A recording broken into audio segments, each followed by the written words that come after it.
Good evening, ladies and gentlemen, and welcome to Team Fortress TV for the ETF2L Season 34 Grand Finals between Ascent.EU and Elektro. My name is Lucky, and I'll be your host for this evening. I'm joined by ArchRhythm on production, as well as the beautiful, voluptuous eepily, and TFT's greatest chat, Wandum. How's it going, boys? How's it going? Oh, are we excited for this one? Wait for a while. I'm gonna question the adjective I got and the adjective that Wandum got. I feel like one of those came out better than the other, but I mean, I'm just gonna let that go by. You think you're not voluptuous? I would argue I'm a Chad as well. Okay, well, you know who else is a Chad? Ascent.EU and Elektro, both those teams chatting up in Prem, making it all the way to the Grand Finals. How you feeling about this game in general, eepily? It's gonna be good. It's always really interesting, like whenever you see Aura play, right? Like, you would look at Ascent and you would look at Aura and you'd be like, okay, Ascent have heavier firepower. They have like the, arguably better individual fraggers. They've had better performance overall. They should be looking pretty good. But Aura's strength, a lot of the time, they've been known as like the giant killers. They can kind of come out of nowhere. They can counter-strike. They can really make things work. And sometimes, like, Aura's the kind of team where chain logic stops working. It isn't the case of they lost to this team, it's lost to this team, therefore they will lose to, A will lose to C, whatever. They will specifically counter-strike versus one team in a way which won't work against any other team, but they will get rounds off of it. And I think, as much as I think most people are going to go into this predicting Ascent are going to be, getting away with a fairly clean victory, I think Aura's going to have a lot to play with. What are you feeling, Wandum? Yeah, I think honestly, when you running down, looking at the rosters, I don't really see a single player on Aura that I actually think is definitively better than his counterpart on Ascent. I think man for man, Ascent are just all around a better unit. They've also been together for ages. This core roster now at this point has been together for pretty much a year. Yeah, I mean, the synergy between these guys is a sight to behold, to be sure. I think the only player, realistically, if we start talking about the players, I guess, that could really kind of match his opponent from the side of Aura has got to be Azunis. I think Azunis has been really, really, really good this season, and he plays this really sort of, I guess, the classic style of roamer that you'd expect, where he's very good at picking out the flank, and he's very good and at sort of like going behind the enemy and finding all these flanks that the roamer usually is able to find, but at the same time, like, his opponent on Roamer is Gink, and Gink is the most chaotic TF2 player I've ever seen in my life. You see, on my notes, I've got two things. I'd like to remind everyone, this is Shock's debut in Premiership, and he's in Grand Finals. That's my first note. Second note is just Gink is insane. Because we believe that Gink is one of the best players to touch the game, and the Gink factor is a real factor in Ascent. But having said, should probably run down the rosters actually. Ascent.EU rocking that good old roster of Lucas Stank on the Demo Man, Pappy on the Pocket, Gink on the Roamer, Tomas and Classy on the Scout combo, and then the big medic himself, Seeds, as their roster. So a very star-studded in terms of the EU scene, I believe. Definitely. I'm pretty sure, actually, looking at this roster, I think the only person who's in this final in general who's won ETF2L before is Seeds. Who won it back a few seasons ago with 7, where he beat the only other player to be in a grand final, in a Prem Grand Final, has been Pappy, who lost to Seeds in that final as well. So it's sort of like, it's coming full circle, right? We are getting a new champion of European Team Fortress 2 tonight. Brand new champion. Seeds +5 versus Elektro rocking that roster of Nevo and Niho on the Scout combo, and then we've got Azunis and Amma. Azunis you talked about before, definitely bringing it big this season. The Demo Man of Eames, a very respectable player in himself, Garrett Caster also, and then Shock debuting, which was, everyone was like, oh, hello, Shock's in Prem. He did kind of deserve it though, because he was kind of like grinding pugs a lot. And got to know everyone, got really good at the game, and now he's in Prem, so there you go. That's just how it works. It's literally all you need, right? If you've got good mechanics on Medic, and you are willing to listen and learn from players, like, you can make crazy, like, nutty fast improvements on Medic from like a, if you've got a decent understanding of the game and your mechanics are good, it gives you a lot to work with. And honestly, I feel like a lot of the time, I think 4 out of 8 or maybe 5 out of 8 medics in Prem this season, at least to begin with, hadn't played Prem ever before. But it turns out if you are a moldable player, you too can make your way to Prem. Guys, Listen out for that. You too can do it. You too. Yes, you. I'm talking to you, the viewer. Infused Flusher, Easy Road to High Divs, if anyone remembers that at all. Vintage. It's a good reference. Vintage. Anyway, so I don't know if we've had map picks yet. Apparently they're not picking, they haven't picked yet or hadn't done prior to this broadcast going live. So I don't know about any of that. So we can't really talk about the maps yet. Hang on, I'm going to go check. No, see, okay, right. So the insider info is that the maps had not been picked as of about 30 minutes ago. Eames did say that Ascent were demanding to only pick maps just before the game started. Eames thinks it's because they're scared. Which, in fairness, I mean, if you think you're going to win based on, like, heavy DM and being overall better individual players, it actually just makes sense to, like, ban maps and do all that kind of stuff later on, because if your only fear of losing is by getting counter-stratted, it's kind of hard to be counter-stratted on, you know, any of like 50 possible combinations of maps. So maybe Ascent's been sitting there, you know, they're using a big noggin. They're using every tool they have at their disposal. Well, one thing that we do know for a fact is that they've been struggling to find warm-up games because pretty much it's the end of the season and no one's scrimming, so they've been playing against mixes.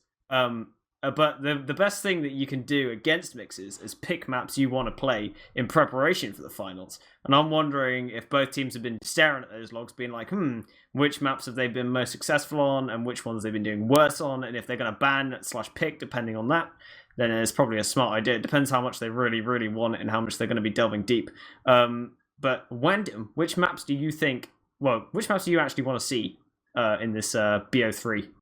I definitely don't want to see product because I just don't really think that either team really wants to play it. We don't have a team this season, besides Nudrage, who unfortunately aren't in the season anymore, who really sort of heavily favor product.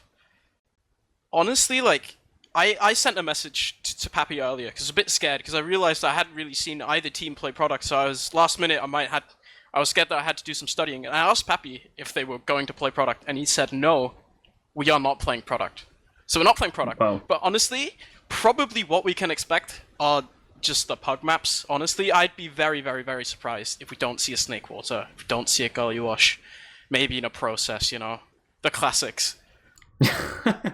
Yeah, it's incredibly likely that we're going to see those. I mean, the map that could come out of the woodwork, depending on how they pick and ban, Reckoner is also in the pool this season, been played obviously earlier on in the season, and it was an interesting map to play, to say the least. It was like interesting to see how teams were going to be devolving their strats, what they were going to do on the mid fights if they hadn't played it before, and a bunch of these experienced players that have played it before, and watching them sort of like pick apart the map was awesome to see. But there were some pretty big winners and pretty big losers, so you could definitely tell between these teams which ones were good at Reckoner and which ones weren't. But both of these teams did very well in Reckoner, as far as I'm aware. If it gets picked. Reckoner's one of those maps where Soldier is actually really influential in a lot of places, but more so than the Soldier, it's actually the Demo Men. And I honestly don't see a world where, unless Azunis and Amarok decide that Lucas just doesn't get to play the game, that Aura would be willing to pick Reckoner against Lucas, because Lucas right now, as he has been for the past year at this point, just insane on demo. He's so good. He hits so many pipes, so many stickies, and on Reckoner, that can just completely blow open the map. It's so hard to do anything against a demo man who's just on his stuff, you know? Absolutely on fire. And of course, the other map we have in the pool, Sunshine and Granary, apart from the pug maps that we have available. And I think that is it for map picks, isn't it? We've talked about basically all of them. Sunshine was, of course, the map that they played in the game between Aura, Elektro, and Ascent during the season. They played Process and Sunshine, and Aura won 1-0, sneaking that win on Process, and then they got 3-0'd on Sunshine. So maybe a pick that's in the bank for the side of Ascent, knowing that they could definitely win that since they won it previously. It could just be a bit of a confidence pick for them, maybe. Maybe, possibly, maybe either way. Honestly, I'm trying to think. Right, I'm trying to remember what intricate little nuggets of map knowledge I can remember. I seem to remember Ascent played Reckoner when they played it earlier on in the season. And there was something like their scouts had like 44 and 42 frags apiece. Like, oh yeah. The problem is when you when you're trying to find maps, I'm just like trying to get in like Eames' head, right? Where he's just like, okay, we're playing against Ascent. What are we going to think, right? You'd usually think when you're the underdogs, you go for the lesser played maps. You try and come up with some like dope little gimmicks, some like big plans. You're going to try and be more prepared from a map knowledge point of view. Reckoning you don't really want to do that. Sunshine's still too much of a scout map. I feel like the biggest differences between the teams really is like, I think the Ascent scout combo is actually like nutty, and like the Aura one is good, and they can be really good at times. They can also sometimes be a little bit lackluster, and like, I don't know, Thomas and Classy don't seem to have an off switch. Even though they're pretty new players to Prem on the scale of everything, they just don't seem to have an off switch, and they'll just frag every single game. I guess it's partially being paired with like the nutty demo that is Lucas. I feel like it's such a difficult thing to deal with. Like, I agree with one that I don't think we're going to be seeing a Viaduct, but I also think if Ascent were feeling spicy, they kind of could. Like, any scout map is going to favor Ascent, which is most all of them. Any map which is going to do well for soldiers is going to do okay for them as well. This is the problem when you've got a really good team. I don't know. I think we're most likely to see like a Gully or a Sunshine from Aura, I think personally. And then other than that, maybe like a Process or something like that. Process, possibly Snake for Ascent. It's the kind of situation where, like, if I was Pappy, I'd just be like sitting back, like, I don't even care about picks and bans, honestly. I'm feeling pretty happy. I'm just gonna I'm play, chilling, man. Dude. Get me in that game. Yeah, to be fair, Pappy is he's a pretty flex player. He's very consistent. I'll say that. He always comes into every map, shows up, does his thing, and then leaves and goes out for a pint. Job done, lads. At the end of that. But yeah, I do agree with you. Sorry, what? I said simple as. I'm so sorry. You messed me up, damn it. Anyway, so yeah, with all that in mind, I think we should maybe pass it over to our casting combo for tonight's proceedings. And tonight we are joined by Beta and Bum as they are casting. Thank you very much, Lucky. I am Bum. I'm joined by Beta with ArchRhythm on production. How are you doing, Beta? I'm doing good, man. It's always a good time whenever there's a final, and this one feels a little bit special because it's so fresh. Like, there was a vacant spot at the top, and like both teams tonight are fighting to fill it. And like whenever you get a new winner in a game, that's always an exciting time to me. Yeah, and I think this season is absolutely looking like it's Ascent.EU's for the taking. Sorry, forgetting what continent we're in. They've been the top seed of the season, made it all the way to the grand finals off of their top seed, and you know, they've been the team to beat of the season now that Seven and the former Ascent EU that came above them last season have both disappeared. They've dispatched of all the competition, but Aura Elektro, on the other hand, have fought their way up from the bottom of playoffs, defeating Nerd Rage to get to the grand finals. Who do you think is going to be the one taking it? I feel like definitely Ascent are the favorites, but at the same time, like Aura Elektro, they're criminally underrated. They have only lost a single map the entire season, and that was to Ascent. And other than that, they just crushed everyone, basically. Like, they won all the golden caps as well, I believe. So I really feel like people have been sleeping on them, and if you just look at the result that they've posted, they have had an extraordinarily good season, like barely bested by Ascent. And it's not by much.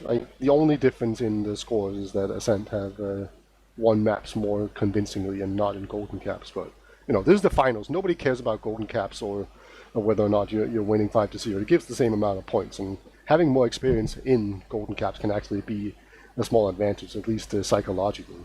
So, like, I would not write off Aura Elektro, even though, like, everyone says that, oh, they have slightly worse players at all positions or whatever they want to say, but like they are a well-oiled machine, and they have just been upsetting teams the entire way through the season.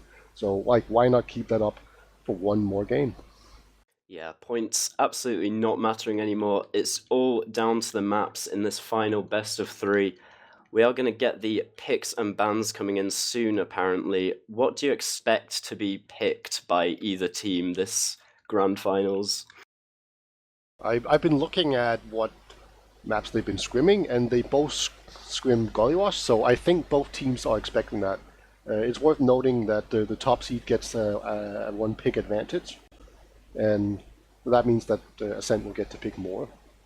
And like currently we see, like if I was Ascent, I'd probably just go like what are our own results, but I also look like what are our opponents scrimming, because that's probably what they're expecting to play. So they're scrimming like Gollywash and Sunshine. Why not just ban those?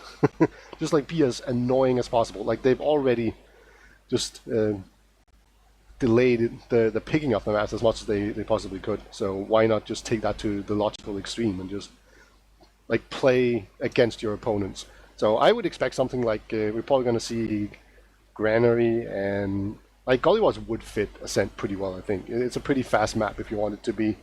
And then I could see them banning Snakewater and then maybe getting like some Reckoner in there, maybe even Viaduct. Because if you do have the DM advantage, then I could see them wanting to play that. And it's just a matter of do you feel confident that you can deal with their sniper, or maybe that you have the better sniper. Yeah, I think we should expect to see Process. I think or Elektro managed to upset earlier in the season.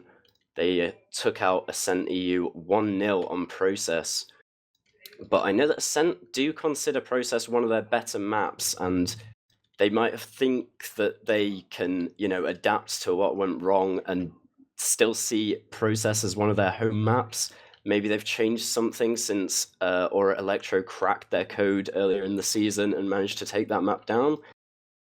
Process is a very comfortable map for both teams, so I don't see either of them wanting to ban it, so it may be able to get through into the 3 maps that are being played tonight. The pick ban order, for anyone wondering, 2 bans for each team before the picks get started.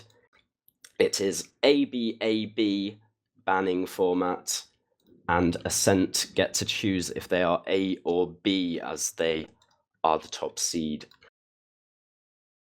Alright, so I have a slightly unrelated question while we wait for the map picks and bans to come in here. Do you think Rust could be a factor in this? Because Ascent has actually had a really long break, and it could possibly be a slight disadvantage with the system that the ETF2L has, where the top seed just gets into the finals automatically, whereas everyone else have to play for it. Do you think maybe they've kind of gotten complacent and fallen off, or do you think it's just an extra scrim time? I think they've been scrimming and definitely keeping their eyes on Aura Elektro. I think they'll be prepared, and I think they know what Aura Elektro have wanted to do coming into this grand final. And we do have the first bans coming in. Actually, it seems Ascent have banned Viaduct, and Aura Elektro have banned Gollywash, first of all. So Gollywash, one of Ascent's better maps, so that's not too surprising to me to see that disappearing from the map pool first and foremost. Viaduct, yeah, it was predicted that neither team would probably want to play that. Our analysts figured that one out. And yeah, I don't think Rust is really going to come into it. Both teams did play today as well, in fact, and Ascent.EU did very comfortably in their scrim, taking down a team 5-0, whereas Aura Elektro did struggle, in fact, in their warm-up games. They did lose a map 2-1, which isn't the best thing to see when you're coming into a high-pressure match like this. Yeah, I actually watched that just to see what was going on. And it was a game on Gollywash, and they won the first round by just kind of grinding it out. I didn't see the very beginning of it, and then they lost like 3 minutes in a row, and they just got like rolled really quickly on those. So I'm not saying that doesn't count, but like that's how it happened. So it's definitely worth keeping an eye on like how they handle momentum, because a key part of being a really good team, and they do kind of model themselves after Seven. And one of the things that Seven was just so good at is just killing the momentum of a team that has like seemingly huge advantages. And Ascent are a team that play really well to these kind of advantages, indeed. So I think it's definitely worth keeping an eye on, but I don't put too much stock into these scrim results. Like, sure, Ascent, they did well, and or Elektro, they did pretty poorly. They did a lot better in the second map, so that could be the map fault, that could be them just getting warmed up. It could be a whole bunch of factors, but like I really do feel like it's just going to be Like, this is going to be a great final because you can't say ahead of time what we're going to see because we haven't seen it before, right? Like, I looked at what of these players have actually won before, and I think like Poppy has won like a small land before, and Seeds has obviously won on 7, and that's about it. Right? Yeah. Everyone else, they could be in a situation where they just crumble under pressure. Yeah, Pappy won Gamers Assembly, was it? If I'm correct? Yeah, I believe so. Yeah, so these teams all very new to Prem Grand Finals, and Shock, most of all, new to Premiership as a division as a whole, coming straight all the way from mid.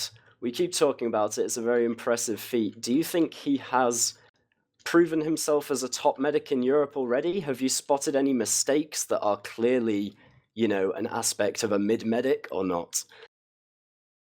I wouldn't say I've seen too many things. I feel like I've seen a couple of bad Ubers on Shock's part where he was either like too trigger happy or where he kind of held it where he shouldn't or where he just kind of committed to an engagement when he didn't need to. Like, I've seen a couple of those, but most of what I saw that was kind of questionable was pretty early on in the season. So it's very possible that he has just completely settled in and gotten comfortable and just become much better as the season wore on. So I'm not too worried about it. I mean, if I had to guess, I'd probably say he's the weakest link. But I haven't been paying too much attention to the medic aspect. But I don't think it's a hot take to say that Seeds is probably the better medic among the two. Yeah, Seed's definitely up there as the best medic in Europe at the moment, and we do have the map picks have come in. Reckoner was also banned, and then Ascent picked Snakewater, Aura Elektro picked Granary, and that left Sunshine as the deciding map. So that is Snakewater, Granary, and Sunshine, the 3 maps we're going to be seeing tonight. Now that you know that, Beta, who do you think is taking Snakewater, our first map? Oh man, that's rough. Because Snakewater, it has this really soldier dominant mid where like they can do so much. And then the rest of the map is not really that soldier dependent. Like it's mostly demo man scouts and snipers that kind of rule the second to last point area. So that's kind of tough because I do give a soldier advantage just ever so slightly in favor of Ascent. But yeah, that's going to be rough. I would probably give the advantage to Ascent on it, but on the other hand, it is a pretty slow map in general. So Aura Electric could definitely tune it more to their play style. So I think it's going to be very close with maybe an Ascent 3-2 victory or something to that effect. But what are your thoughts? Yeah, I think you've got to give the edge to Ascent.EU ever so slightly on Snakewater as well. The other maps are much more interesting, I think. Sunshine being one of the maps that we saw Aura play against Ascent earlier in the season. It was actually the one that they lost to Ascent in a 3-0, I believe our analyst said. So, interesting that Process didn't get through. That's clearly a lot stronger for Aura Elektro if it was to get through. So, I do favour Ascent in this pick ban, as well as in the just matchup on paper as a whole. So, yeah, it'll be tricky, but it's not going to be like a roll for Ascent by any means. Aura Elektro have absolutely put up a fight this season. Granary, I would also expect to go their way. They've been looking very strong on it. So overall, I think we should see a good 3 maps tonight. Yeah, we can probably speak about those maps when we get to them, but like Snakewater, that should be very interesting because you can definitely get some real rolls there. Like you can get a lot of space off of some good mids, and like medics getting out of mid can be very tricky if you don't have a scout, right? So yeah, it's it's one of those maps where if you get behind, it can be very difficult to come back. So I think it's very important that you get a good start on it. I'll get some connect info for you while you talk. Yeah, these teams have both had really powerful double soldier bombs this season, but if I had to pick out a player who could deal with them better than any other, it would be the Whore himself. Yeehor has been going crazy on Pocket Scout this season and really just shutting down soldiers in situations where he has no right to. He's just hitting meat shot after meat shot, ending up with pretty much a whole mid-1 just off of denying the soldiers. Although it will be tricky on Snakewater, not exactly the best for scout control. Really need to be well positioned, and it's quite easy for the demo man to deny that position, especially if that demo man is Lucas, which unfortunately it is. So he'll be putting out lots of pressure at the start of the mids, making it really easy for Pappy and Gink to really get in deep and put the damage on. So we'll see if Aura have a response to that. I kind of want to hear your thoughts on this. Who would you say is the superstar scout? Because this is pretty unique in that we don't really have the big carry scout combo. It seems like all the focus from most players in these teams are like the soldiers and the demo man. It's not so much the scout that do the heavy carrying here. But I don't know. Who do you think is the best scout in the server? Oh, I think I'm gonna have to give it to Thomas being the best scout in the server, but Yeehaw this season has been really at the top of his game, outperforming himself even. So at the moment, I don't know who I would give it to. I think overall, I'd have to give it to Thomas, but what do you think, Beta? I'm kind of leaning Yeehaw or maybe even Classy. Classy has always been more impressive to me than Thomas. For some reason, like I always really impressed with the Classy's decision making. He seems to do a really good job of always staying alive and just coming in from the flank at the right time and knowing when to take fights. So I'm kind of looking for him. I don't think he does like the big top damage kind of play, but I've mistaken him as being a pocket scout before, even though he was playing the flank. And that was mostly just because he was so good at just staying alive and knowing when to stick to the combo and when to join the fights and so on. So I think I'd give my vote to Classy. Yeah, like DM-wise, Yeehaw is definitely the guy who can just get scorching hot and just kill everyone in the server every once in a while. Like, I think you just have to take that into account, that that's probably going to happen a time or two, you know? Yeah, if it's Yeehaw's day, that could absolutely tip the balance in Aura's favor. It looks like we do have all 12 on the server, so it shouldn't be too long before we go live. All right. Do you want to get like a numerical prediction in here to look smart when the game is over? Yeah, absolutely. I'm brilliant at those. They've always gone well for me. Let's try saying that Ascent's going to take it 3-2 on this first map. That's what I said as well. So we get to be smart or stupid together. Great minds think alike, or terribly stupid minds think alike, depending on what the outcome actually is. Yeah, or idiots think in herds, whichever one you prefer. All right. And who do you think is going to have more drops? I think I'm going to go with Shock's going to have more drops. He's going to have like 2 drops to Seeds 1. Yeah, I think it's a safe bet to say that Shock will probably drop more than Seeds. Although Seeds has had a few weeks off after the whole Beyond the Summit roster switching and cancellation, so maybe he could be not at the top of his game. Who knows? Purely speculation, of course. And the one last thing I want to talk about is Gink on Sniper. We've already seen him sniping this season and last season. He's been incredibly powerful on the 8th class.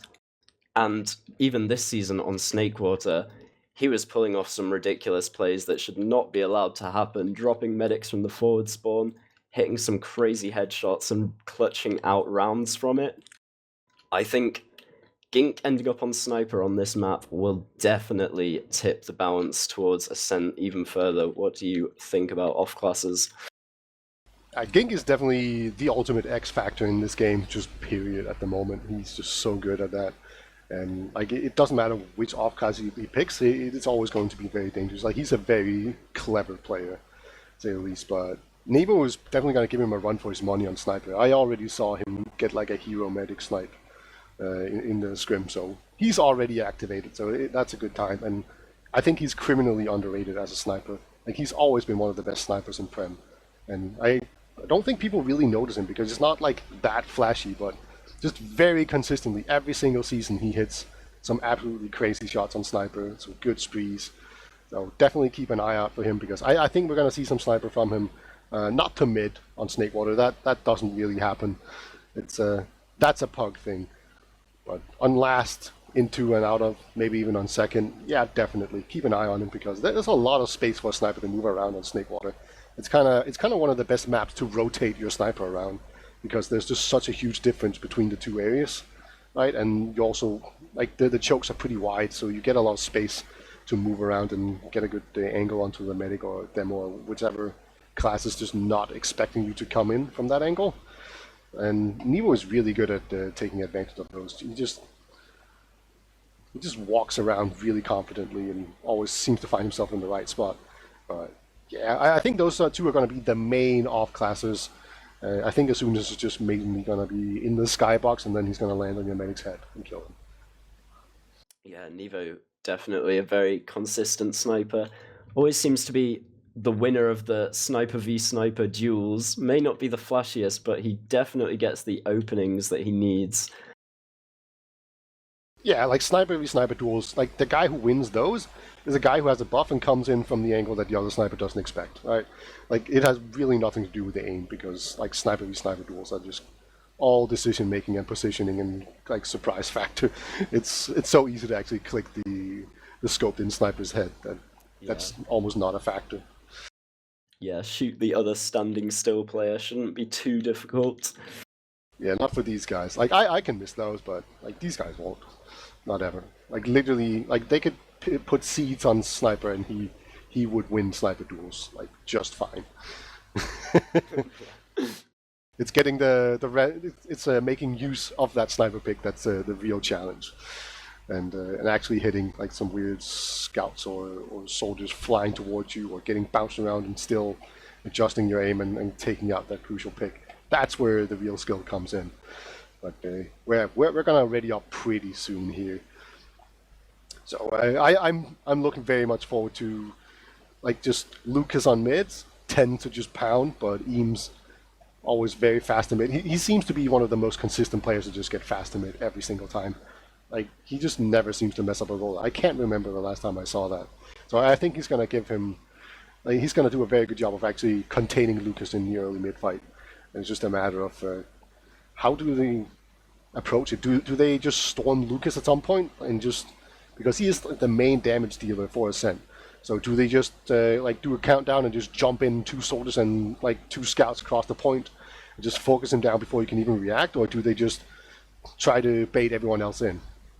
That's going to be the real question, but we are actually going to go live here. This is the map 1 of the ETF2L Season 34 Grand Final. Ascent.EU and Elektro both looking for their first championship. These teams consist mainly of players that have never won the championship before, but that's about to change. So first mid, take it away, Bomb. Here we have Lucas and Eames both getting to mid right on time. Thomas and Gink taking the high ground immediately. Very important area of mid, the only high ground pretty much on it. And Classy and Toe really just controlling it right now. Azunis tries to take it back and gets picked off, but Aura getting all the space currently as Pappy goes down. They're really retaking the point here. Yeehaw's trying to move across and get some damage in. Gets taken down swiftly though by Classy and Gink, and now Lucas walking forwards over the point, pumping the damage in. Getting cleaned up. Their flank is huge. That really cleaned everything up. That was such a tug of war. I can't remember the last time I saw 2 teams focus that heavily on the high ground. Like nobody ever moved across it. They only contested that and wanted that high ground. So what you saw was one team take that high ground and then they just kind of stayed on it and waited for the other team to walk into them. And that happened twice, and as it turns out, Ascent barely manages to edge them out. Yeah, real back and forth on the high ground until Lucas decides to put his foot down and just start walking.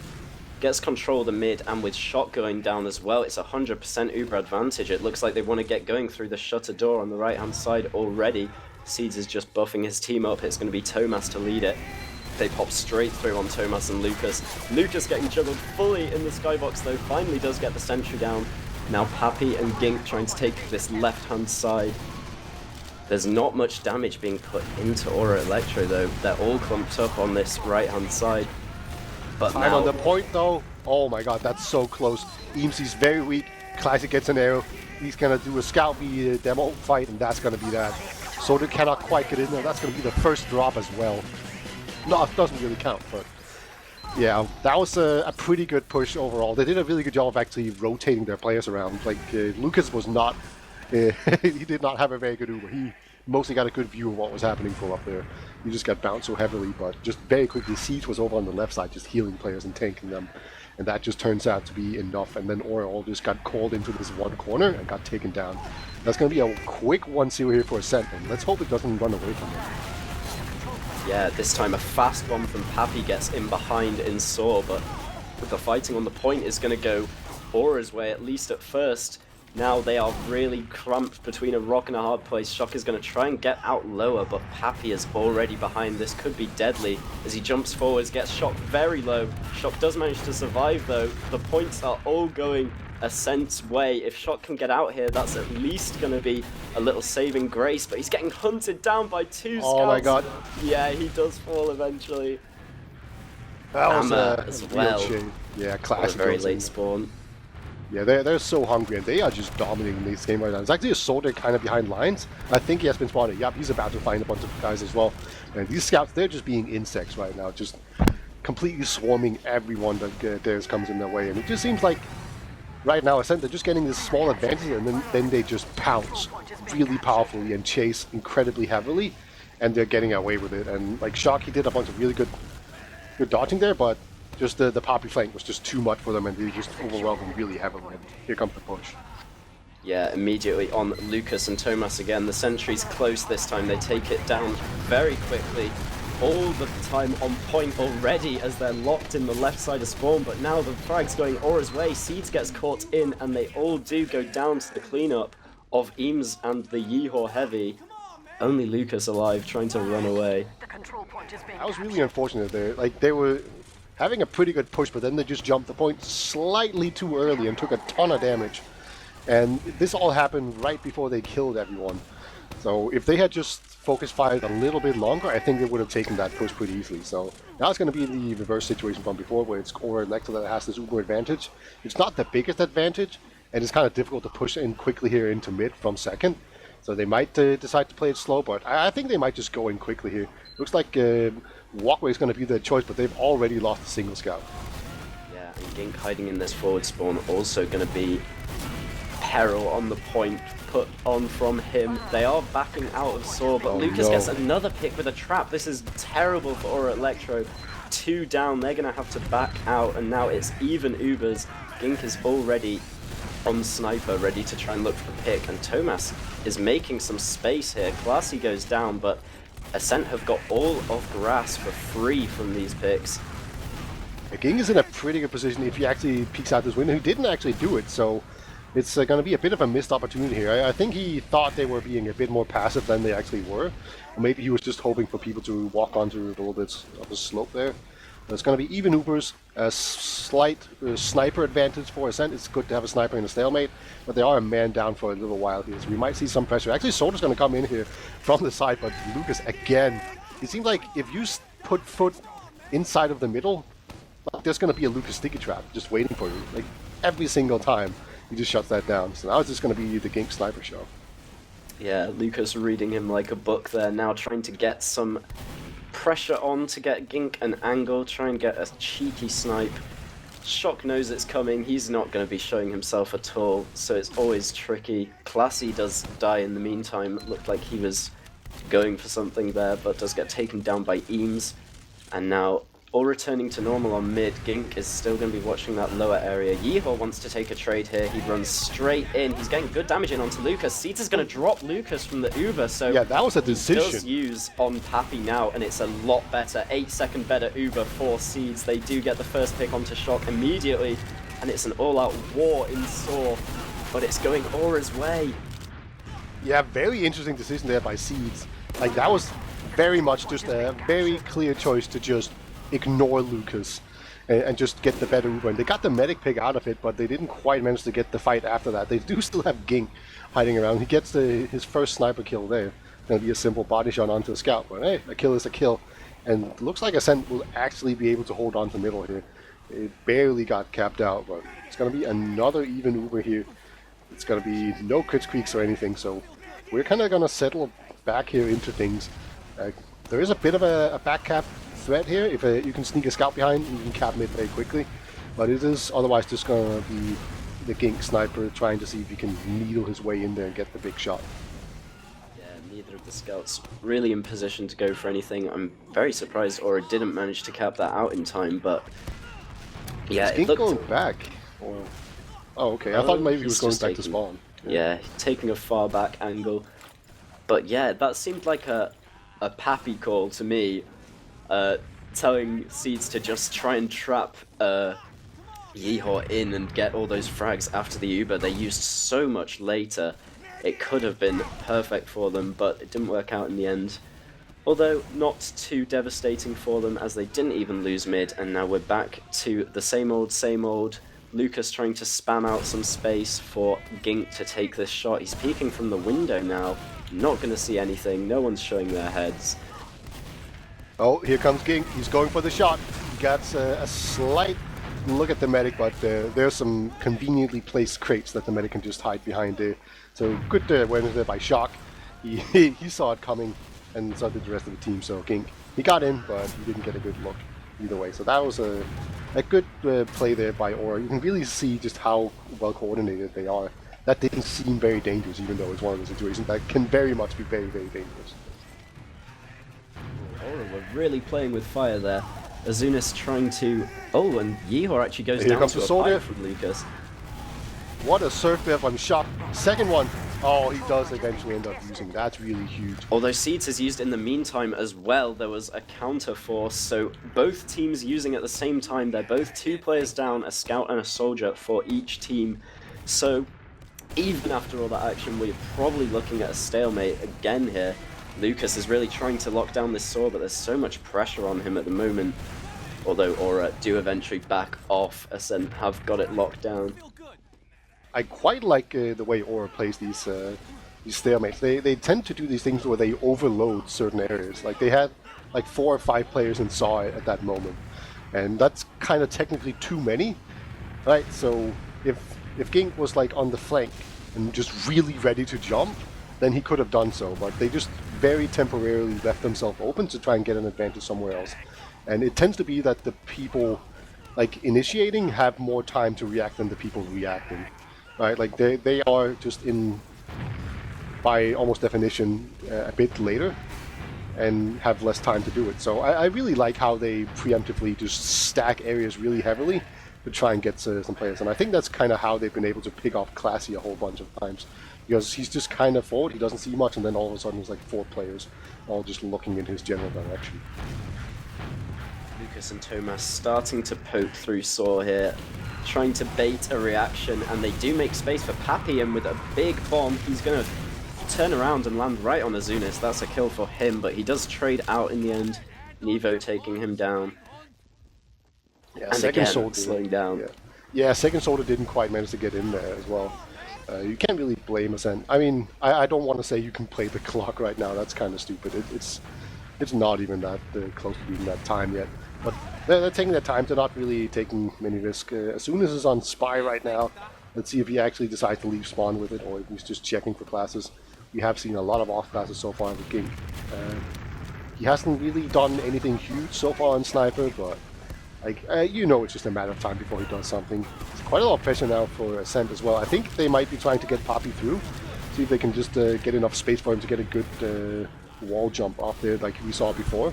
Like that kind of worked as well. But yeah, right now it's just going to be, there you go.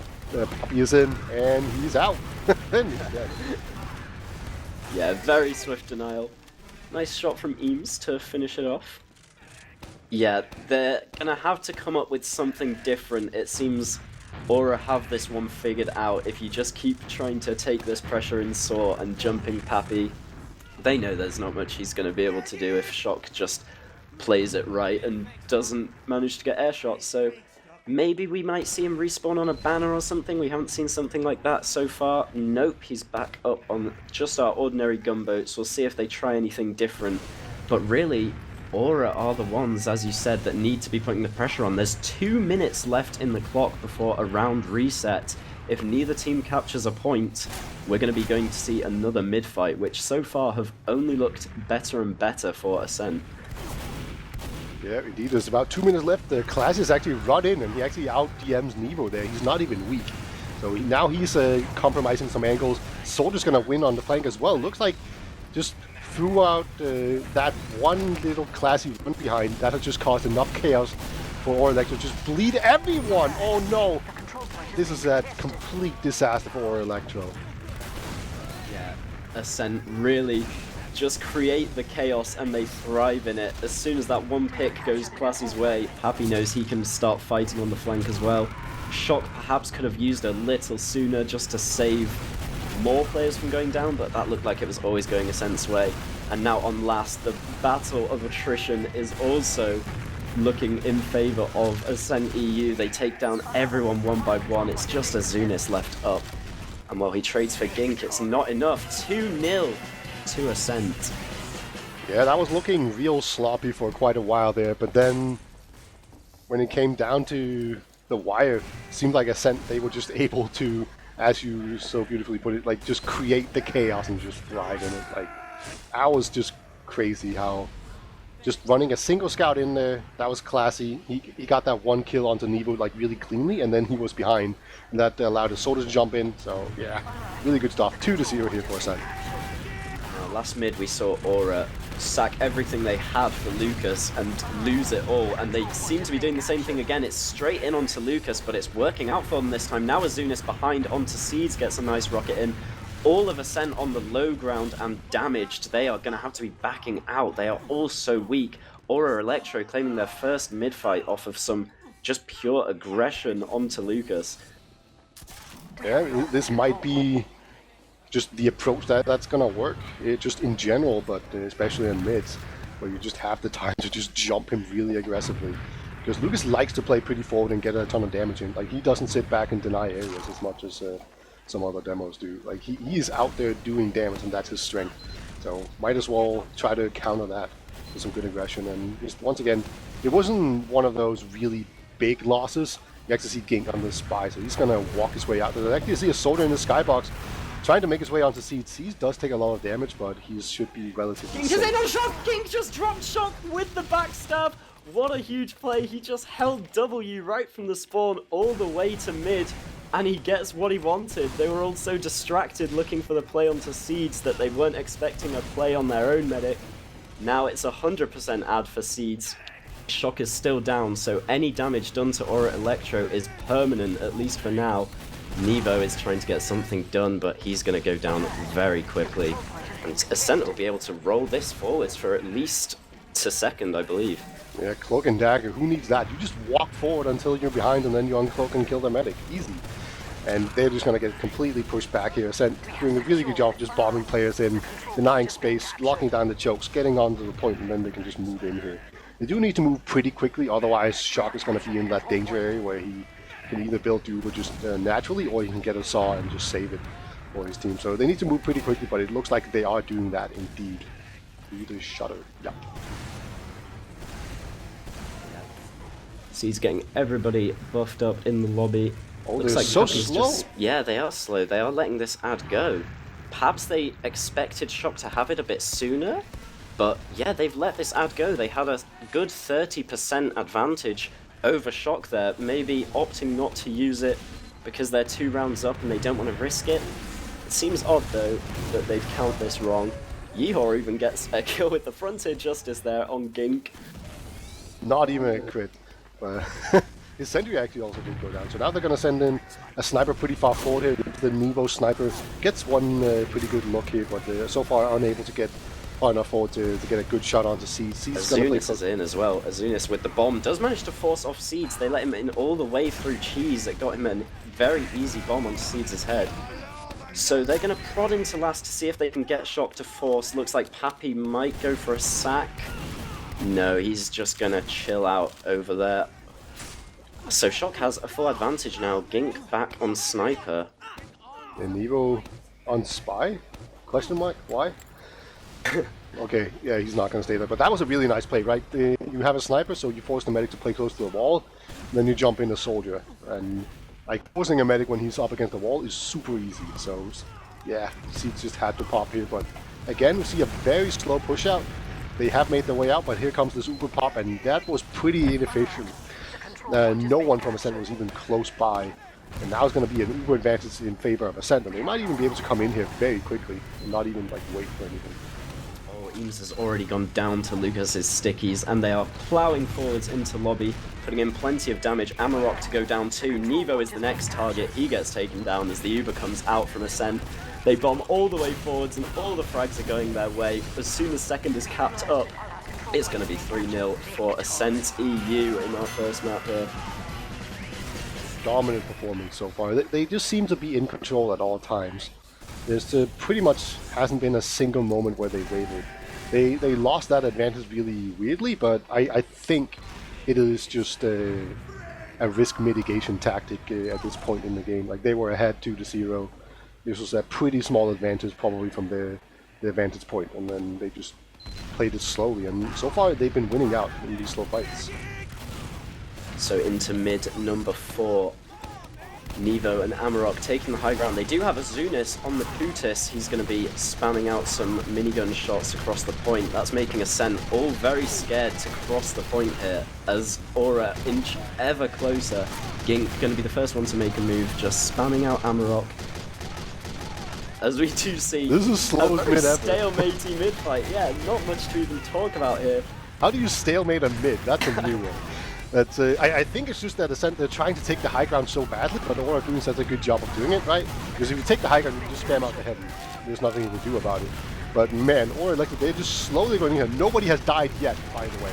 Not a single person. There we go. And Gink is first blood. 1 minute and 6 seconds into the round, Gink will go down, and Ascent all want to run forwards off the fact they got this Eames pick. The Ubers are out already on mid. Seeds is milking this for so long. They'll get a lot better Uber and might be able to trap Shock and Yeehor here. Oh yes, the stickies and pipes from Lucas really locking Shock in, and that's going to barrel them a hefty Uber advantage and the midpoint. I've seen like a small pattern of Shock extending really heavily into the enemy team doing Ubers. And so if he pops later, he is probably not going to get out in time. And Ascent, they are punishing him really heavily. Like we saw it the most extremely with the big Seeds milk where he just dropped his own demo, and then they just obviously caught out Shock. But we've also seen that now here in these kind of smaller situations. Yeah, pretty much the same thing twice. Nevo picks up Lucas with a headshot from his own last, so that's going to at least slow Ascent down. They're just building on grass for now. Nevo wants to take a peek out of the bridge, it looks like. He's spotted something he likes, but he doesn't hit the shot. So yeah, it seems that Shock is sometimes even ahead of his pocket scout in these Ubers, and that's what really is punishing them so hard. But they're taking so much space into second. Nevo does take down Gink, and Seeds has to use in lower. This is a chaotic fight. Takes down Poppy there with the close headshot. Alright, but crucially, so many players have gone down. Seeds have used his Uber, and they're still looking really good. That was a beautiful push out from them. And I think Ascent, they're just going to have to be content with just getting out of there. Sophie actually tries to come in and lock them out, but no, Flashy's going to make sure that doesn't happen. And Lucas, still pretty aggressive, but I suspect he's just going to get the hell out of there. Yeah, that was crazy from Aura, pushing off that disadvantage and really catching out Ascent out of position. They wanted to go through lower. Aura now using their own advantage, and it's an absolute failure. It's an atrocity. They get nothing with it. Ascent were already fully out, so this is going to be a full advantage for them. And Gink, once again, is in his favourite little spawn room on his favourite little sniper. He's not going to be doing anything with it though. He knows they have a full advantage, so they don't need a gimmick play like that. He's going to switch back. And now Toe and Pappy going to be scouting out what's to come. Looks like they want to push from the balcony. Or now just going through Saw. They're so slow, but they do have quite a lot of time to work with here. Seeds does manage to get through, but he loses half his health to do it. And Azuna has now gone behind as well. So now Seeds need to really have his eyes open here. And they're very slow, but oh my god, look at that. Seeds actually getting the kill onto Amarok. And Nero going down as well. And with the Zooms behind, that's a midpoint for sure. Yeah, that was 2 players behind for Aura, but they just got picked off so perfectly and clinically by Ascent. They didn't even have to worry. Eames now taking a trade with Lucas. Yeehaw manages to get behind it and pick Thomas out. That's going to be the only frag in this Uber. So it seems like this has come out in Aura's favor. They want this Lucas frag as well. They're going deep and they do get the damage in, but Seeds with a vital arrow to save his life manages to slow things down. And now Eames is getting caught. Oh no, Eames, his entire team went the other way. There was a free pick on the demo man and now shot. Seeds served so heavily there. He survived for so long, but they didn't quite manage to make it out alive. Okay, we have 2 scouts alive for Ascent. That's really important. They can do some damage. Gink is in onto Shock though, and he does get the pick right at the end. Yeah, everyone else going to go down, but they got the salvage pick there for the medic. When you're ahead 3-0, you want to slow down the game, and nothing slows down the game like a dead medic. So, I don't want to say mission accomplished, but you halfway got there. It wasn't the worst, that's for sure. And Ascent, they're going to try to come out here very aggressively. They can't contest the point properly, but Lucas actually going to go down, and Scout going to go behind. At least try to, but he gets shut off. Nevo's going to get caught in lobby here as well. He saw an opportunity to go for Seeds, but the Scout respawns got in too fast, and now it's 2 scouts for a demo man is the trade that Aura have taken. So it's going to be Ascent's second to recapture. The Ubers are even once again. Nevo should be spawning soon, so we probably won't be seeing much happen. But really, Aura need to step up the pace now. There's 6 minutes left. They're 3 rounds down. Yeah, this looks like exactly a dry push. Yeah, Soda gets penciled into the skybox, but you actually do manage to catch out Gink with the help of Eames. So this is just going to be a complete dry push, and they need this to work, because otherwise they're going to lose. He's staying alive a lot longer than he deserves to here on grass. How has he not died throughout this whole Uber? Eames just somehow kited all of that, and now Yeehaw is straight in onto the combo of Ascent. The Uber comes out eventually from Aura Elektro, but it's not as good as they'd like it to be. They do now get the frags in lobby onto Lucas. Seeds is going to slither out though. And Aura haven't picked up second. They need to capture this point before they can think about moving forwards. I think the problem is that Poppy is currently behind, so he was causing a bunch of disruption. He's going to send a soldier in very aggressively, but he's just hiding in spawn. He's just going to get like a small security break in there, and then come back out. Double sack from Amarok and Eames, both throwing their lives at Seeds, but it's so easy to just stand in the spawn door and press your resupply bind. It's pretty much the easiest thing you can do, and now Azunis has to come in from behind to try and make a play. That doesn't work out either. Nevo and Yeehaw at least trying to make something happen in these last 5 minutes, but doesn't look like it's gonna happen. Amarok gets picked off as well, and Nevo. We're inching ever closer to trash time beta. Yeah, the vice is tightening for sure. Sort of jumps in very aggressively. Looks like Eames has been separated from his medic. That's very unfortunate. So it's just going to be a single scout Uber trying to get Seeds to pop. There we go. But once again, Shock, he is in so deep, and I don't think he's ever making it out. At least he got a flashy surf all the way up top there. He survives longer than he should do, but yeah, he goes down eventually. Yeehaw down as well. Going to be a big advantage for Seeds as they cap up the midpoint. And they're going to be moving forwards already. They have Saw for free. There's no pressure on second from Aura Elektro. This is a last-ditch, last hold for them. Yeah, that felt like the real deciding moment of this match. Like, I don't think there's any coming back now for Aura. Like, Shock, he needed to surf that and kill everyone, and he didn't do that. And I'd argue that's a mistake on this one. But yeah, it's going to be a full Uber advantage. They're only on 80%, so they're probably going to just take a chill pill here. And there will be a sentry gun, there will be a sniper, so they're probably going to have to pop on entry, but Lucas tend to like those. Yeah, they've not had any problem popping on entry so far, as they do lead again on Thomas and Lucas through the right-hand side. They eventually get the sentry gun, and Thomas actually gets dropped from the Uber by Yeehaw. Amarok cleans up Seeds straight after the fight, but all of the soldiers bombing this left-hand side, fighting it out. Just Lucas versus 2. He's so low though, he's going to go down. although I think it's too little too late for Aura Elektro with 3 minutes left. It's actually a really bad Uber for Ascent. They didn't focus down the sentry gun at all. Like, I don't even know if it had any knockback on Lucas or whatever, but like his drop-in was pretty bad. Oh, as soon as does the huge pencil, and he doesn't get punished for it. What? Pappy just taunted him and put LMFAO Azunis in chat, so maybe he hit a nice shot we didn't quite catch. I think as soon as he just literally jumped straight up into the air, and I think Poppy missed it. Oh dear. At least he didn't kill it, but that was funny. But yeah, this is officially over now. These points cannot be capped in time for Aura to win this map. So, first map is going to Ascent.EU. It's times like this you wish we could type GG and end the game, but we've got to watch everyone troll for a few minutes. Yeah, like, if I was Aura Electra, I would just keep trying and just stay in the zone and try to, you know, just be constructive and get some momentum going. Because if you lose 5-0 and you just kind of get rolled, you feel bad going into the second map. Like, we talked about momentum earlier on. And, like, if you can just come back and win mid and maybe even get a round off of this, it feels a lot more overcomable than if you're just down 5-0. Right, so let's see if they actually do this as a serious mid. Well, it looks like they at least tried to, as they went very aggressive, but none of the plays worked out. All three players really at Ascent's throat trying to get those kills, but they all went down, and now Ascent, it's their turn to bomb forwards, and they get all the frags. Shock is going to get out to last by the looks of it. Oh, he's pranked them by staying close. Ginks bombed forwards, expecting Shock to be there, but... Yeah, that was actually a huge brain play right there. Eventually he will die. Looks like Ascent. Like, why would you cap second when you can just get the free kills on last, right?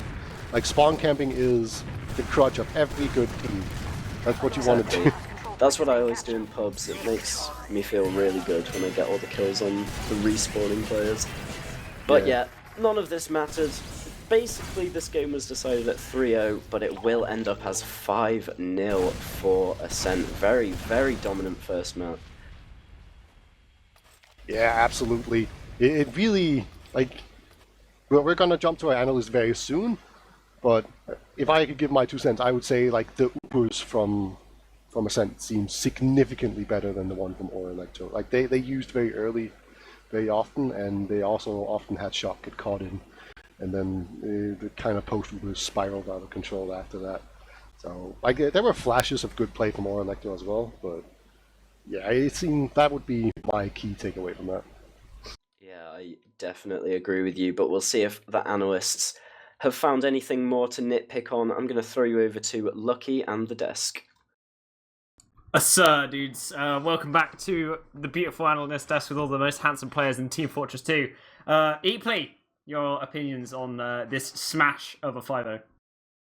It wasn't great, I'll be honest with you. It's not the way you really want to start a best of 3, and honestly, it felt like basically every situation Ascent was more comfortable, right? Like, every time there was like a significant Uber push, or at least almost every time there's a significant advantage Uber push, Ascent would just get more value out of that Uber than Aura would anytime they managed to push. Like, almost every extended fight seemed to go the way of Ascent. Every, like, stalemate situation, it was always, like, Ascent being the most proactive. We saw so much, like, reactive stuff from Aura, where it's, like, you know, they'd wait for, like, some deep bomb, and then they'd go for a bit of a counter-sack, which ultimately would just kind of get owned, because he's sending, like, one soldier in, and it's 2019, and yeah, it kind of felt like Ascent were in the driving seat in almost every way you could possibly be in the driving seat. Yeah, it really did seem that way. Just watching it, it was pretty gnarly for most of the game. You know, there were just so many situations where they would be in a stalemate for a certain period of time, and then eventually one of the Ascent players, aka Classy, the namesake one, he was just like, you know what, I'm just running in. They got very bored of the 1v1s, and then they just killed a bunch of players, ran in, just dominated them with heavy DM. It's kind of disgusting. Wandum, what's your opinions on this game? I think that if you are an underdog like Aura Elektro, is clearly in this match so far, I don't think a viable strategy is to try and slow the game down to the point where kind of come down to these like clutch plays in between like your roamers and your pockets from the soldier bombs.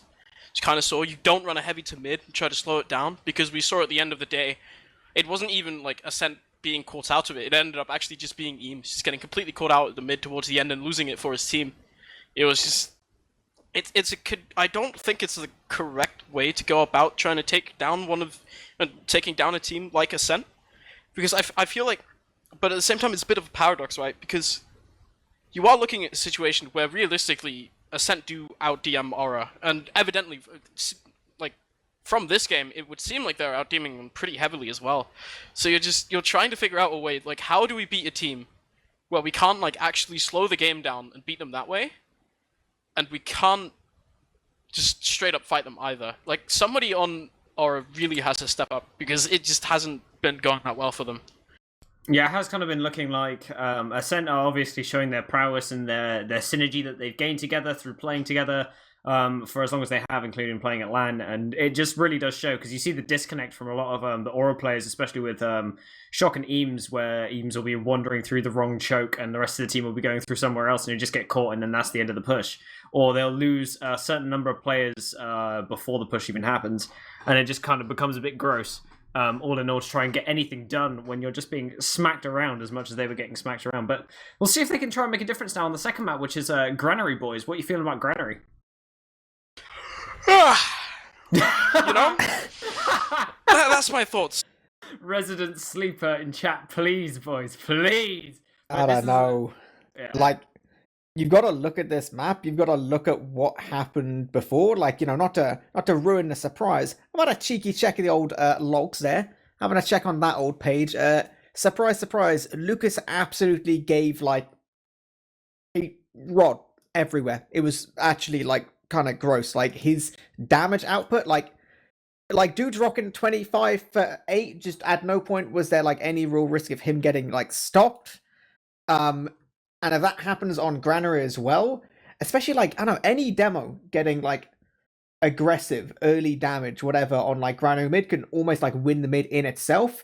Any situation where your demo could just like solo hold choke points just makes everything so easy on Granary. Like, I don't know, it's gonna be so difficult. Like, I really agree with one when it's just like, you can't play slow long fights versus Ascent unless your players suddenly become like, I don't know, 3 times as good as they currently are. You need some kind of something exciting, right? You need something big, dramatic, some like crazy strat, you know. Honestly, if we're talking about like heavy to mid on this map would make significantly more sense than the Snake Water one, because I feel like the Snake Water one is desperation, whereas the whole heavy to mid thing on Granary is actually like considerably more toxic in a good way.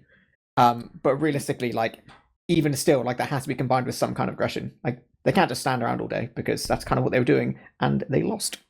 While this cat is about to rub his face against my mic, any predictions coming from you, eepily, first of all, score-wise?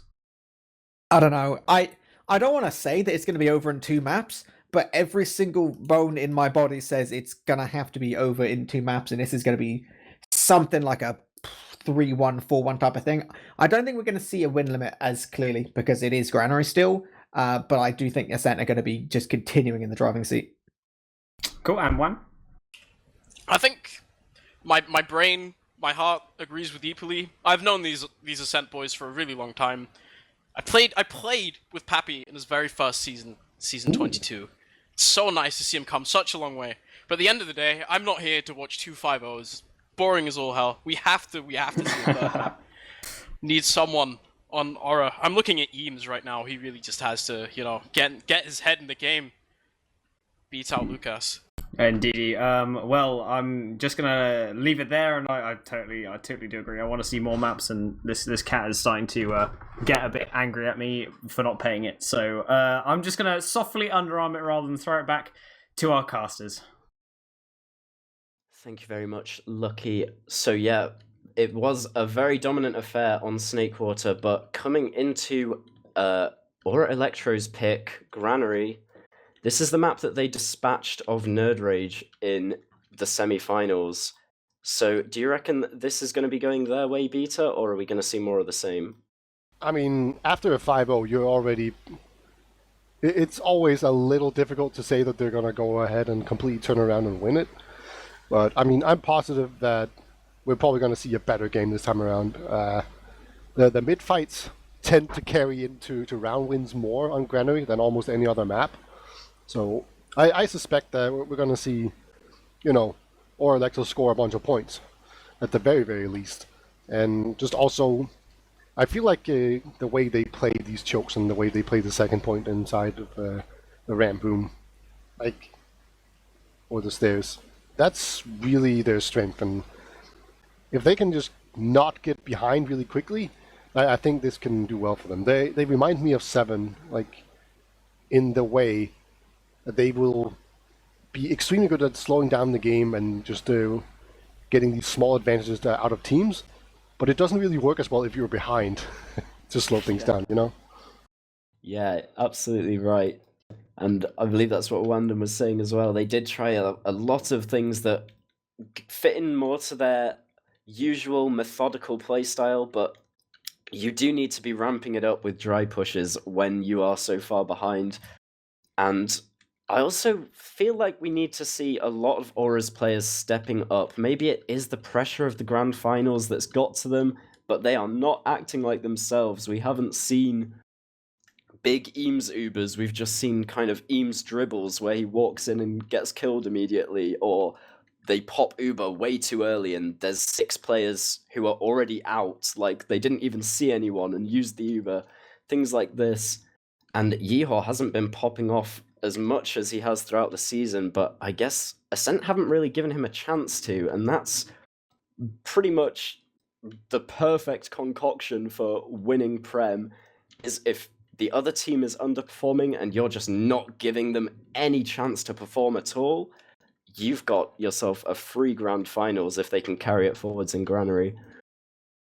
Yeah, if you can make good players look bad, that means you're good yourself, right? Because they're not bad. But they really need to figure things out here and just to come up with a way to just take on Ascent in a way that makes Ascent super uncomfortable. I think we're going to see some really aggressive mids here again. We saw the very aggressive bombing onto Lucas, which worked. Which, by the way, Granary is the worst map for Demo Man as far as staying alive on middle. So I suspect we're going to see a whole bunch of let's just jump Lucas mids. And then they also did the exact opposite, which was having a heavy. And yeah, that was weird. I was like, oh, that makes sense. Ascent, they went heavy because they didn't want people to jump Lucas. And I was like, no, wait, what? It's the wrong team that has this heavy. That was very confusing to me. So it might even be that they're making some tactical mistakes. That's definitely a question I want to hear. What was the rationale behind going heavy to mid there? But yeah, moving on to this map, I think we're going to see some pretty aggressive play on middle and some real tunnel visioning on Lucas. And hopefully they also check their corners because Lucas was just getting so many entry frags from sticky traps that first map. Yeah, and it looks like we are going live into map number 2. Ascent lead our series 1-0. This is the grand finals of ETF2L Season 34. Ascent versus Aura Elektro. This is going to be a really crucial mid here for Aura Elektro. This could just really dictate the momentum going into this. And that's a good first sticky here for Eames. Yeah, both teams getting to mid now. Gink is already straight in the air with a huge bomb. Gets some damage in onto Eames. Pappy's in to follow up. Takes down Shock. As Aura walk forwards over the point, they get Pappy in return. And Lucas now trying to chase these scouts out of the choke. Classy does go down. And Tomas in the 1v1 with Nevo will lose out in the end as well. So first mid fight for Aura Elektro, and if they can get seeds here as well, it's perfect to barrel forwards. Oh, Seeds with surf. a really nice surf, and Nevo does not manage to finish it off. Gink says, "Get down, Mr. President," sacrifices his life to keep Seeds alive, and that's just what they needed now. Seeds with 100% out. I thought Seeds was dead for sure. That was an amazing escape by him, and it's so impactful as well, because now they're going to have this uber advantage that they can push into mid with again. And they even lost a couple of players trying to get it as well. So it's not like people are going to be in a great position or be super overhealed or anything because they need to jump to mid. So they're going to have everything going for them as they try to push back into mid here. Yeah, even when they lose the mid, they somehow come out on top. Ascent now taking some ground. Lucas is putting forward some stickies from Garage. Yeehaw's going to try and deny him the space. But yeah, Ascent just slow and steady does the trick as they manage to force Aura out from every part of mid. They've still got a small advantage. They're going to cap up this point and we'll see if they want to use it. It's going to be about 25% as Seeds does take it towards choke with Pappy and Tomas.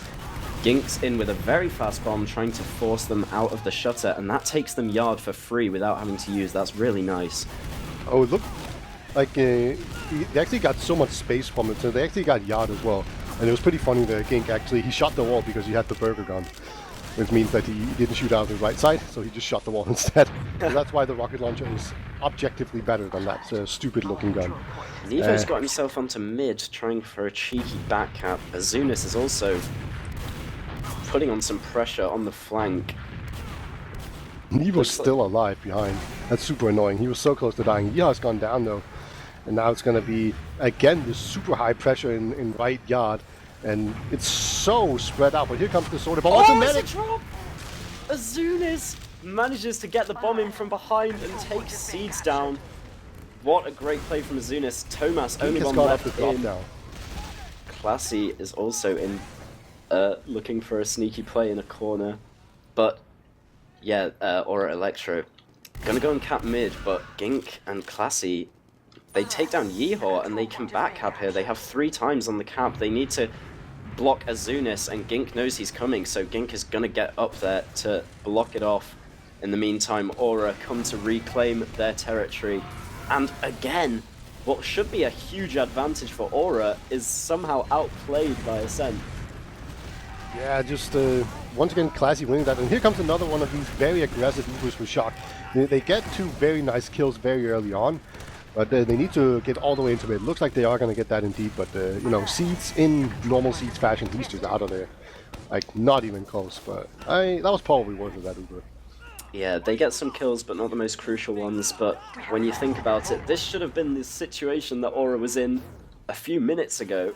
They need to stop making these mistakes that allow Ascent to get these comebacks in, and now it's another 50% advantage. Tomas gets cut off by Eames, trying to bite off a bit more than he could chew there.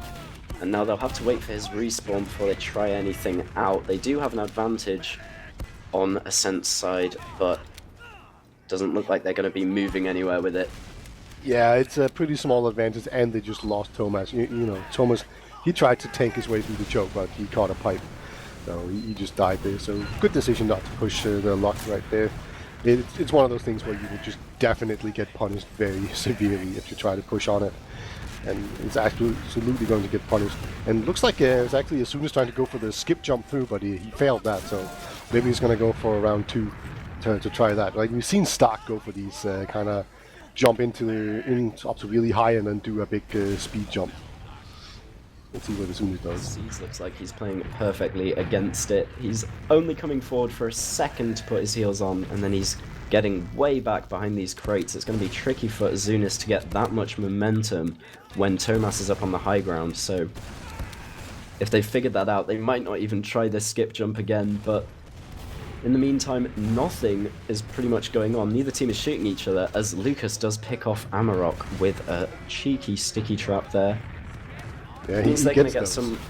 They're going to move forwards and choke here. Tomas a bit more fortunate this time. They get the space for Pappy to bomb in. Oh, the nice air shot forces out Shock. That would have been a drop, but nice reactions to save himself at the last second. It's still great for Pappy though. A full 100% advantage for Seeds, and Azunis is going to get up on the lamp. Like it looked to me like Shock popped after he got hit by that second rocket. Like, that would have looked like visually to me, but obviously he didn't. But that was how close that was. A really nice bomb in there from Pappy. And he's gonna have to get there in time, but now it's gonna be Gink, and then super aggressive. He just sinks rockets himself to death. And now Medic's gonna get jumped. The force. In the meantime, he bombed the choke whilst everyone was stuck in there. So a few picks for Ascent, but they lose their Ubercharge for it. They're going to leave Classy to cap and try and contest the yard here, but they're taking a lot of damage. It's really good damage from Aura, just keeping Pappy out from peeking there. And Tomas is sneaking in behind. He's all the way on second. Oh. Aura have the advantage, but I don't know. It looks like they're looking for him, so they probably know he's there. And in the meantime, in the chaos, Happy's going to jump forwards with Classy as well. They're taking down all the players who were looking forwards, whilst the rest of the team was looking backwards. This is perfect synchronized play from Ascent, but it doesn't work out as they go straight into an Uber charge. And When C's on 1 HP, 1 HP, he never dies, ever. Okay, finally. But man, it's incredible how much it takes to actually kill Seeds. Like, he didn't even have a chariot there to carry him forward, and he still survived for so long. But that was a really nice exchange from Elektro. So they just managed to win on all fronts. They were very aware of the people that went behind. They managed to take them down very quickly. And then they also got the chase down out in time. So really great job there. They just need to get second and then use that Uber into last. And even went left yard to avoid the sniper and spawn. So Elektro right now, they're playing excellently. Yeah, they're looking a lot stronger on their own map pick already. Really countering these plays. Shock is all alone and he gets picked off. Oh no! That can't be happening. That cannot be happening in Prem Grand Finals. I think all his players just dropped off the height and the soldiers took the opportunity to spam at his feet. Classy drops a lol in chat, maybe trying to tilt Aura Elektro a bit, and I would certainly be tilted if I was them. That was a prime opportunity flushed down the drain. Now Seeds has another 50% advantage. Yeah, that has to hurt. Like, really, the scout actually rushes out the demo man. Really nice job there by Yeehaw. Just manages to catch out Lucas. So that means that it's going to be very difficult to actually push out of last hit with this Uber advantage, at least immediately.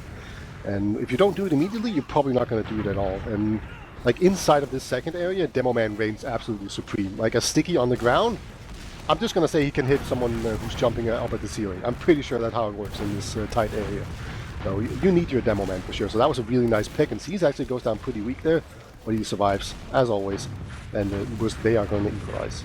Yeah, the pick on Lucas and the spam on Seeds both doing their jobs to slow Ascent down and evening up the Ubers. We're still in a 0-0 game on map 2. It's been 9 minutes so far.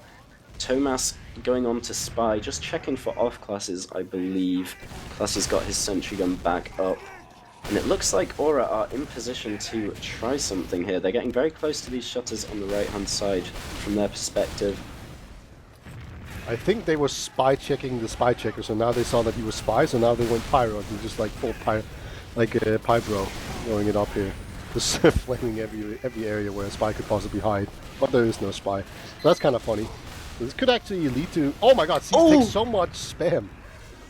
That's ridiculous. That spam is so easy to avoid. You wouldn't expect the best medic to be taking it, but yeah, Aura just finding themselves some space and utilizing it. We do see Gink on Black Box and a banner. Is that the battalions? No, that's the conch. So Yeah. he's going to be getting his healing if they manage to build this up. Yeah, this is one of the best places on basically any map to actually build a banner, because there's so much fight and it's so easy to spam people from this top area, and you do need to deny it from both sides. Yeo's gonna run in here. I think he's planning on going sniper. Gink, he's gonna go out here, see if he can get some spam out and trying to build this. They're going to peek the door with Tomas on sniper here. He was on. Oh, they actually pop off the banner, so Gink's going in for a sack with this banner. It makes it really good opportunity, and he does get the force onto Shock. In the meantime, Tomas has taken down Nevo, and Lucas has taken down Eames. So all of the fights going the way of Ascent on all fronts. Just Yeehaw and Amarok left hanging around. Yeehaw's going to try and 1v1 Lucas. He does eventually take him down, so Yeehaw looks like he should be taken down here by these two scouts, but it's taken a while.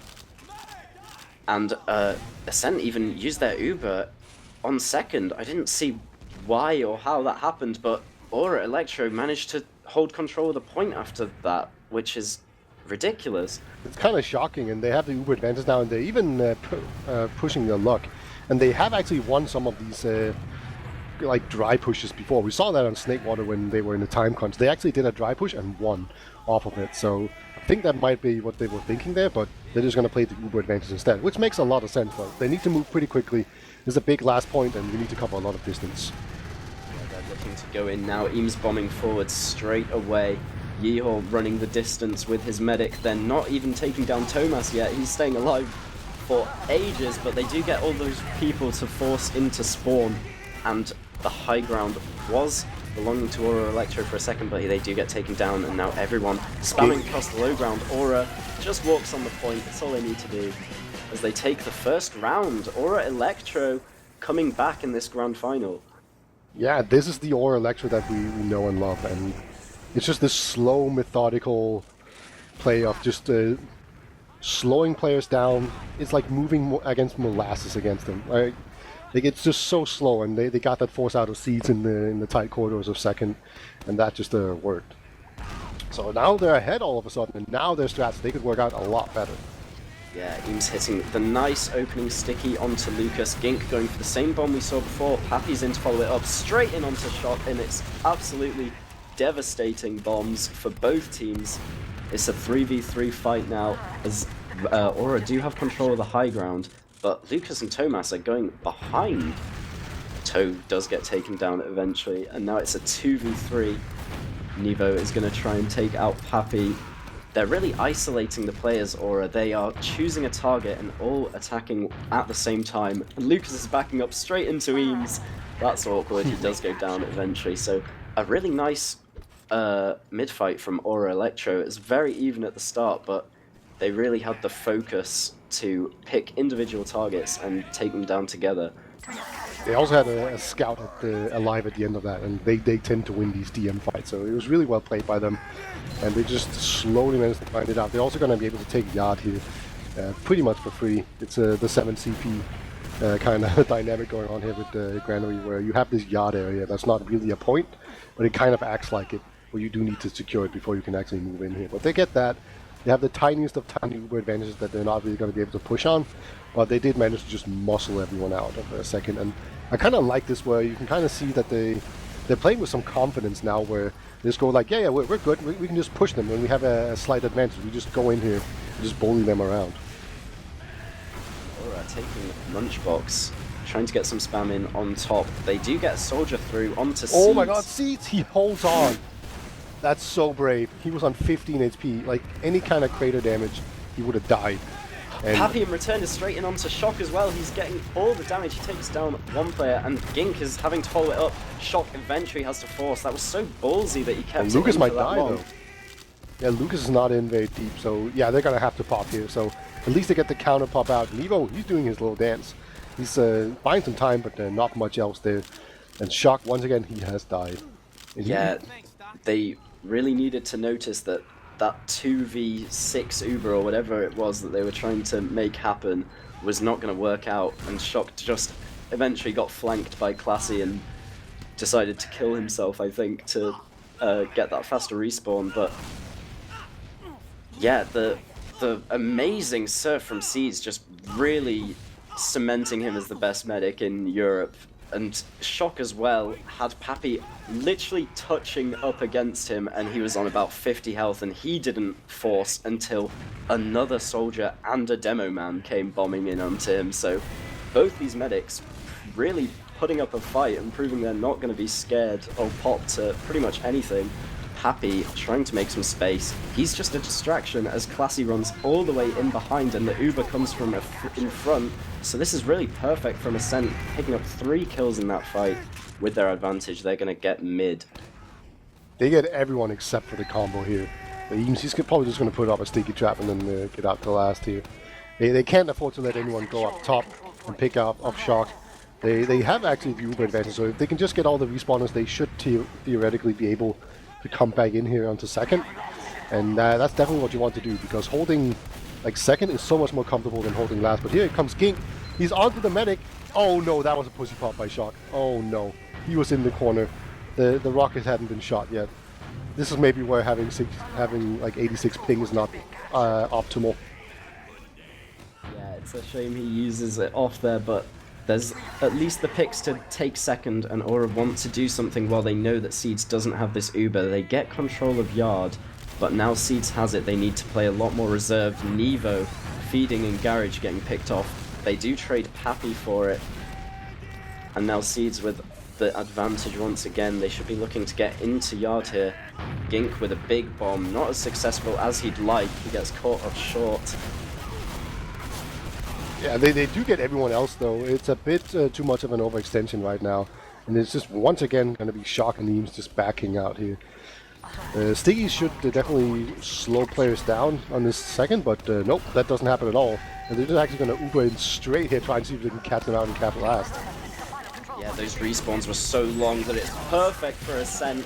3 players on a 7-second respawn, and Ascent knew that the Uber wouldn't be coming in the next 7 seconds for Aura Elektro, so they could just rush that forwards.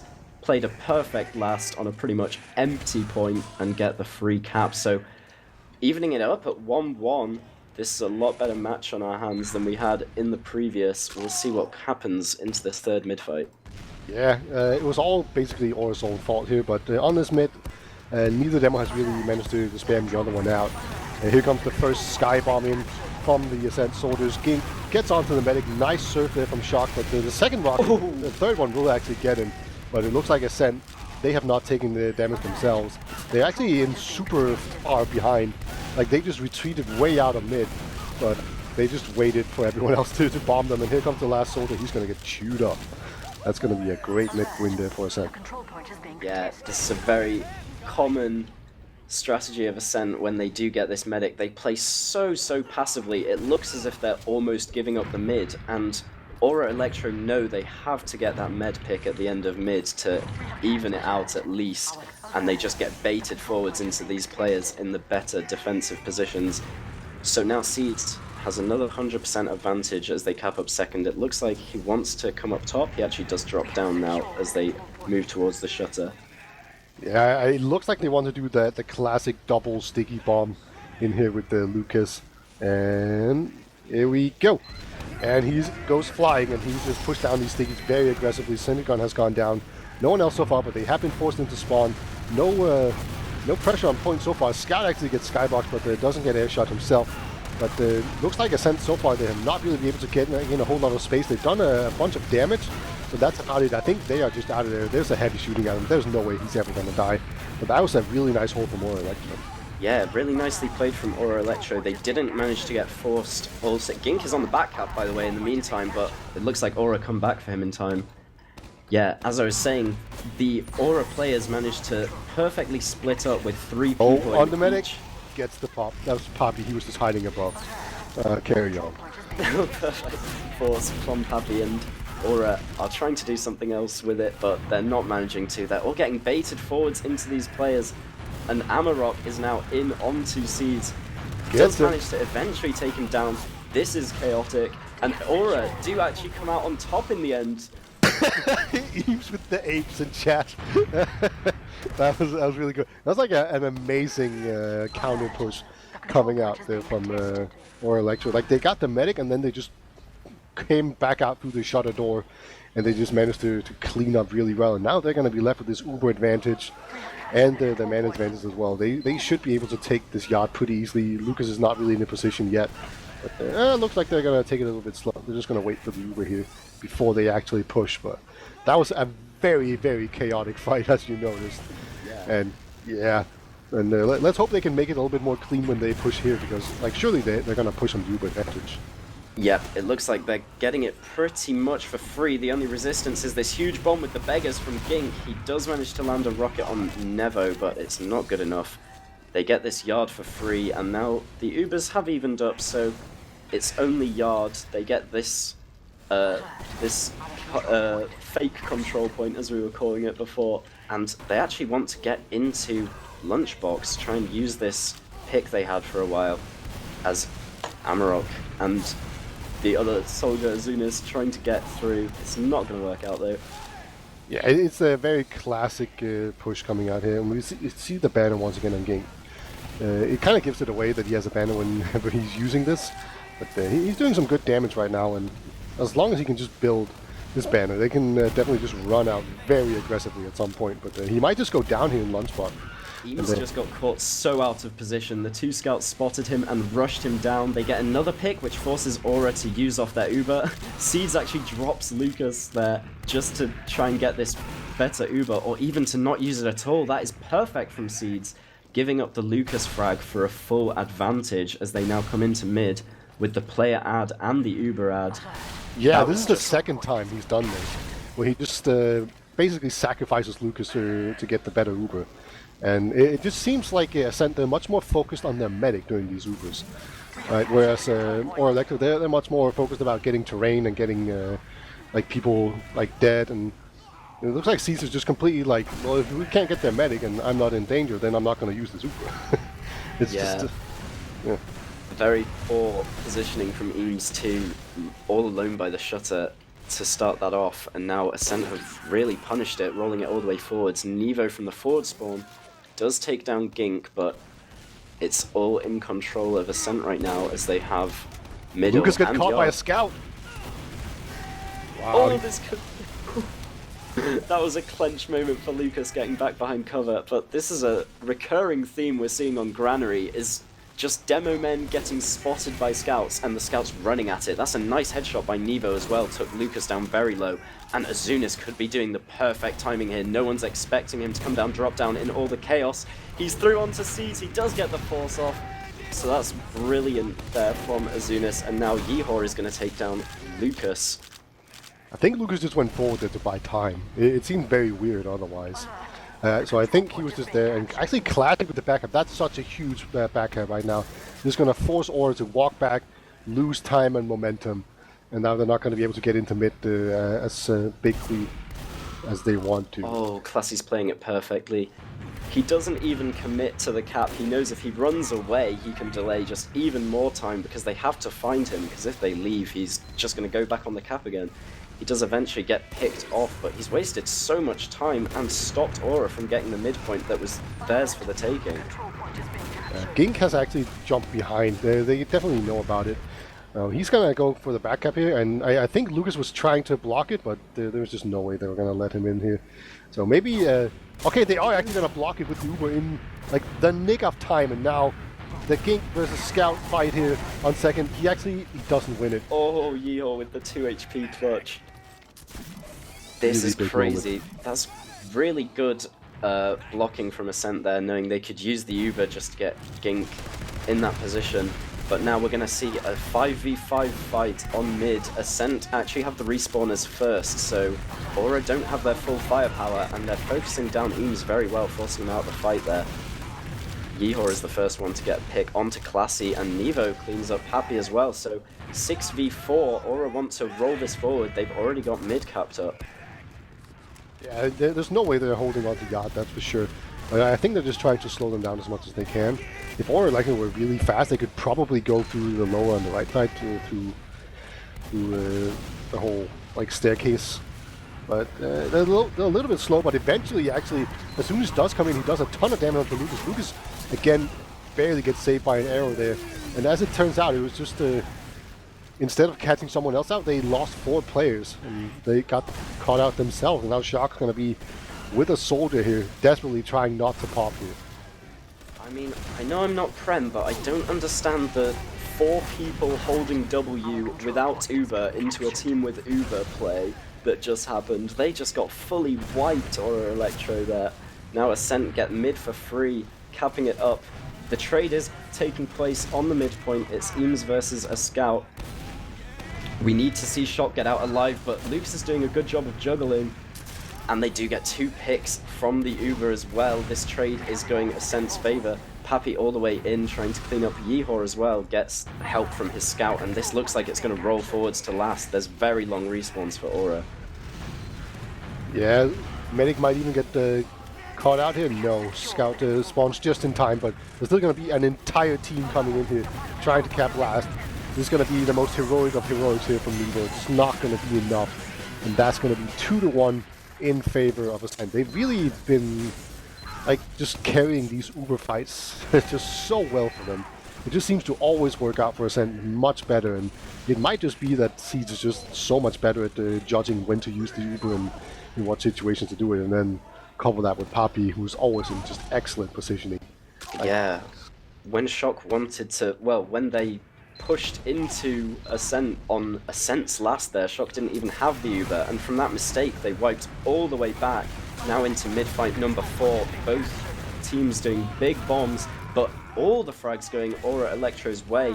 Happy, Classy, and Gink down straight away. Amarok wants to chase to at least put the pressure on, but jumping forwards into a scout and a demo man, not the best idea. They get Yard for free, and there's still some players down to peek into second, so a good mid-fight for Aura Elektro.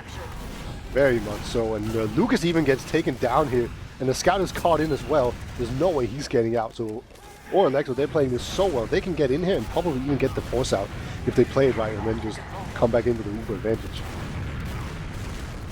So much pressure forwards, but none of the damage is coming in that they need. Seeds does use, but Shock uses a lot later. This is looking nice for Aura Elektro. They're starting to play the cap a bit now, but the respawners are coming in, and I'm not sure they have enough firepower on last. They're all going down one by one. It's just Eames versus the world, and it's not going to happen. Thomas takes him down with the sword and hits him with a taunt. That looked so good for Aura, but the respawns were just very poorly timed for them. Yeah, I really feel like they should have just gotten the Uber Force out and then just left. That was what I was thinking they were going to do. Because that seems like such an obvious play to do in that situation, and they just didn't do that. There's only 2.5 minutes remaining right now, which is still plenty of time here, but oh no, Shock gets caught out by Poppy. He just retreated right into him. And looks like Seeds is going to survive here as well. It's just Lucas with his medic just desperately trying to defend him, and yeah, that's going to be it. Single Sorter comes in. Just gonna implode on himself. And now Ascent, if they can just hold on to mid here for a little bit, and they have Uber advantage, keep in mind, they will win this map and the grand finals. Yeah, this looks like it's gonna be it for the season. They're already capping mid up. It's 100% ad for Seeds. There's 2 minutes on the clock, and Nevo is on Spy for the biggest play. He needs to get this backstab to save himself in this season. But it looks like Ascent are too fast for him. They've already slithered out of his grasp. Nevo now coming upstairs. Oh, he does step onto Seeds! Perfect! That's exactly what they needed, but will it be enough? Now with 1 minute 39 left, they need to really step up the pace. They're trying to push out Z here. They didn't expect that at all, I guess, because they just literally ran into him, bumped into him, turned his back to him, and got backstab. So here now, Aura Elektro, they need to come out here. Classy is hiding behind. Eames definitely knows about it. There we go. So it's just a single scout on the high ground. How hard can that be to kill? Alright, there we go. Finally they got him. Ascent, they have a single soldier forward here who's going to try and see if he can project their presence. But yeah, he's not going to be able to do much. And if he gets out, that's a miracle. And it's not quite Christmas time yet. Christmas Miracle will have to wait. And he's going to die. So now Aura Elektro, they can bring it back here. Maybe it was just Ascent's fault for actually pushing on this Uber advantage when they could have just sat back. And yeah, Aura Elektro, they are in the driver's seat now. But It's a very small ad. Yeah, he's about to get it, I think. They're straight into last. They're leaving the second to be capped by their teammates. They get the sentry immediately, which is exactly what they need, but they need this force on Seeds as well. And now the frags are going Aura's way at first. Classy down, trades for Amarok. Azunis bombing forwards, trying to get this force, but Seeds is just not using. Shock does use first eventually, and now Seeds is blocking. Eames is out of ammo. No. He found some, but he was just walking around with a bottle there. But it's going to be fight number 2. Everyone just needs to get onto this point. There's 10 seconds remaining. Eames is still doing a ton of pressure. He actually kills Lucas, so no stickies on the point. Can he do the soldiers on it? The stickies on the point as well. This is so close. 3 seconds. 3 seconds. They need to kill him now, otherwise it's too late. Oh my god! They didn't get it! Oh, I don't get it! Ascent are your grand final champions of season 34! That looked like it was so close at the end, it could have been anyone's game. But wow, Ascent just managed to clinch it in the final second. They are going to be your champions. Whew! And Ascent get their first victory ever in anything, I guess. I didn't do my research, but big congratulations. They break the second place curse. And what a way to do it. That was nail-biting for sure. But man. Oh, I thought they had done it when all those melees came out, and they just didn't have the time after getting all the frags to finish off that cap. Oh, what a crazy ending to the season. Yeah, Eames was like plopping down stickies, right? Like a few more seconds and like scouts with swords die to stickies on a point if they don't move away from it. So like that was a winning fight for Aura Elektro, but they were just like 2 seconds too late. And that's a real shame because they could have brought it back. I believe in them. That's how it goes, man. And Ascent, they're gonna win it. So we'll bring you to our roundtable. They can give their thoughts on this, and then hopefully we can get winners and some losers interviews as well. Yeah, take it away, guys. Welcome back, ladies and gentlemen, to the analyst desk, the fun part of the ground. I'm just kidding. Oh my god, we were screaming coming into that last bit in the analyst room. eepily, what was your deciding factor for this game, all in all? Why you think Ascent were as dominant as they were on Snake Quarter, and why they won Granary? I mean, they were quite good. Nice. Honestly, they were dominant on Snakewater. I'm firmly on the Aura camp for like Granary. In fairness, like that was actually super back and forth. Like 3 more seconds, and they would have gone golden cap. Momentum would have gone through. They would have gone to like golden cap. Maybe they just like win it all the way. Honestly, I kind of feel like if you're Aura, I mean, I was screaming. I can only imagine Eames was like also screaming at this point. He is a bit of a screamer. Every other person in the server was probably screaming as well. I don't know. I'm trying to get over it. What did you think, Lucky? Oh, thanks for asking me the question. Throughout the entire thing, I was thinking Scout class was the first thing. Yeah, you got it. You got it, boys. Scout class. 2019. You got it. Thanks, lads. Yeah, Scout class. That's why. Anyway, so also another thing was that they were super disconnected across Elektro once again for the second time in a row. It was like we saw Eames, stand outside of a shutter and then get rushed by the Scout class, by both of them, and then just die. And that sort of was a recurring theme throughout the games, I think. But we do think we have some interviews coming up, boys. Wandum, what were your opinions on this game? I think that they did the push and it worked. Nice. Is that everything? 6 fucking 1! He's fucking done it! That's my thought. Incredible. Anyway, so we do have some interviews coming up. We've got Classy Pappy, Seeds, and Tomas will be joining us here. If they get moved in, we'll see. Arch, if you wanna, yeah, nice, cool. They're all coming in. Greetings, gentlemen. Oh, All good, boys. We're working it out. This is the old grand finals coverage. Sometimes it just takes us a couple seconds to get everything worked out.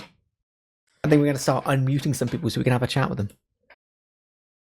eepily, I want you to ask any searing questions into your minds, but today we are joined by Classy, who's silent, Pappy, and Seed, and Tomas. Hello. Feeling good, boys. Feeling excited. Obviously Seeds is a bit old hat at winning Prem. He knew it was in the bag for everyone else. This is the big landmark moment in your Tier 2 careers. You feeling happy? Yeah, I think this is Seeds' first one as well. Am I right? Didn't he win with 7? You challenge him on this? Hey. I'm not sure. Carried by 7, don't you remember? Oh, I don't remember. Damn. I thought the bad thing happened before playoffs. No, it was the next season. I played the regular season and got okay. cut before. C's got Yeah, really mad at us because it wasn't a double typo in 7 Yeah. impression. So I'm famous for getting mad. We are also joined by our late joiner of Eames. Welcome. Hi. How does it? How did that game feel for you, Eames? In Granary and in Snake. Snake was pretty disappointing because I feel like we were. I mean, it's a kind of a bad excuse, but a lot of our team was thrown off by having Dutch fucking server. And having like 80 games for no reason. My My ping! how dare you? How dare you? Returns. But anyway, Whoa, Eames. That's not very PC. We don't need that kind of language in. Low mute this guy. we should have. Yeah, Granary was. I feel like we had it fairly in control, but I sort of. For no particular reason, I allowed us to. Well, I sped up the pace of the game for like crack, like we were losing when it was 1-1 for no reason, and then we just went 2-1 down. So it's pretty stupid. I mean, sometimes it happens. Sometimes the pressure gets to you, and sometimes you just start, screaming stuff you didn't mean to scream, and then things go out of balance because you're trying a bit too hard when you can just chill out. Is that what it felt like? Yeah, okay, get you. Anyway, commiserations. And Classy and Pappy, Seeds and Tomas, congratulations. Thank you. Thanks. Gold medals. Seeds, we never get to hear much of your voice in these interviews. How do you feel the games went overall? They were pretty good. It was like Snake was very comfortable, and then on Granary I made a embarrassing number of mistakes, including one where the spy, because I like looked at that guy and I said that's a spy, and then I still managed to drop them. I got this thing with spies where I'll see someone disguised as like a friendly as a spy, and I'll be like, oh yeah, that's definitely a spy, and then I'll still click on him for some reason. I'll be like, I'm shooting him right now, but in reality I'm buffing him, and it never really works out very well. Well, I mean, maybe you're just so nice that you allow him to backstab you. You ever thought that? Really Yeah. doing it? Yeah. I love to be backstabbed. Throwing some hope to Eames over there, you know? Thanks. Don't worry, I'll drop an Uber for you. Maybe two. What? Wandum, any questions that you've got? No, I don't. I'm at a amount blank, to be completely honest. I need a bit of time to recuperate. I'm so sorry. Alright, eepily, anything that you want to scream other than scout class? Yeah, obviously, you know, this was the grand final, but it's also the very end of our ETF2L season. Obviously, you know, Ascent, you boys kind of went into this. I would imagine most people thought you were most likely to win, and you did come up with a big W. But after this season, what's next on the cards for you boys?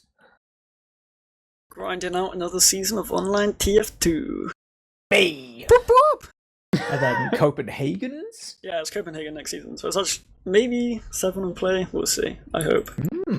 What do you think? Do you think this is do you think this has been like a good season to kind of get yourselves sharpened and, you know, progress a little bit, and then maybe next season you win it again, this time taking down 7? I don't think we like sharpened this season. I think we blunted. Is that a word? We like got more blunt. Me and Thomas just played Dota too much. We should have.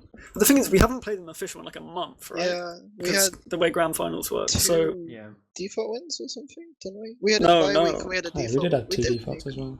was the last week a bye week maybe for No, us? but we had a default win Rakuzan against the and Germans, and then Rakuzan dropped, so we had 5 officials in the season, and then grand final.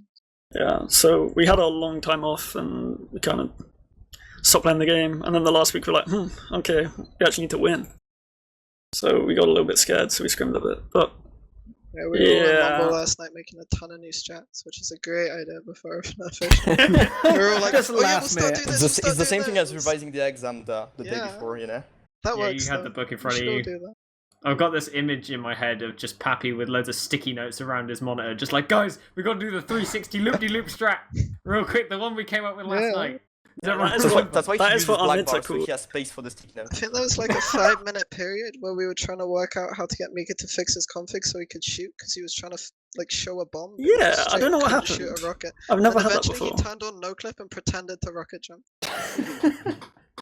That is incredible. Yeah. Did you do the curve and everything?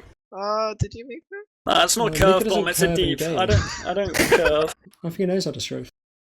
He's not a curver, that's all you can say. Is it pencil? Tanks go in He's one very line straight. only. Alright, we're also joined by Nevo here. So I Hi, just want to what's up? hear Nevo. So you guys, like you had a really good season, and then you even powered all the way through to the finals, and like it seemed like you were like one map away from actually turning it around, because on this second map I looked at the logs, you had more damage and more kills, like a lot more damage than Ascent. So like, do you feel like you just needed a bit more time, and then you would have been able to make it? Yeah, I don't know. I think the first map, we didn't really show up clearly. I think it's a combination of multiple factors. But Mostly the server, of course.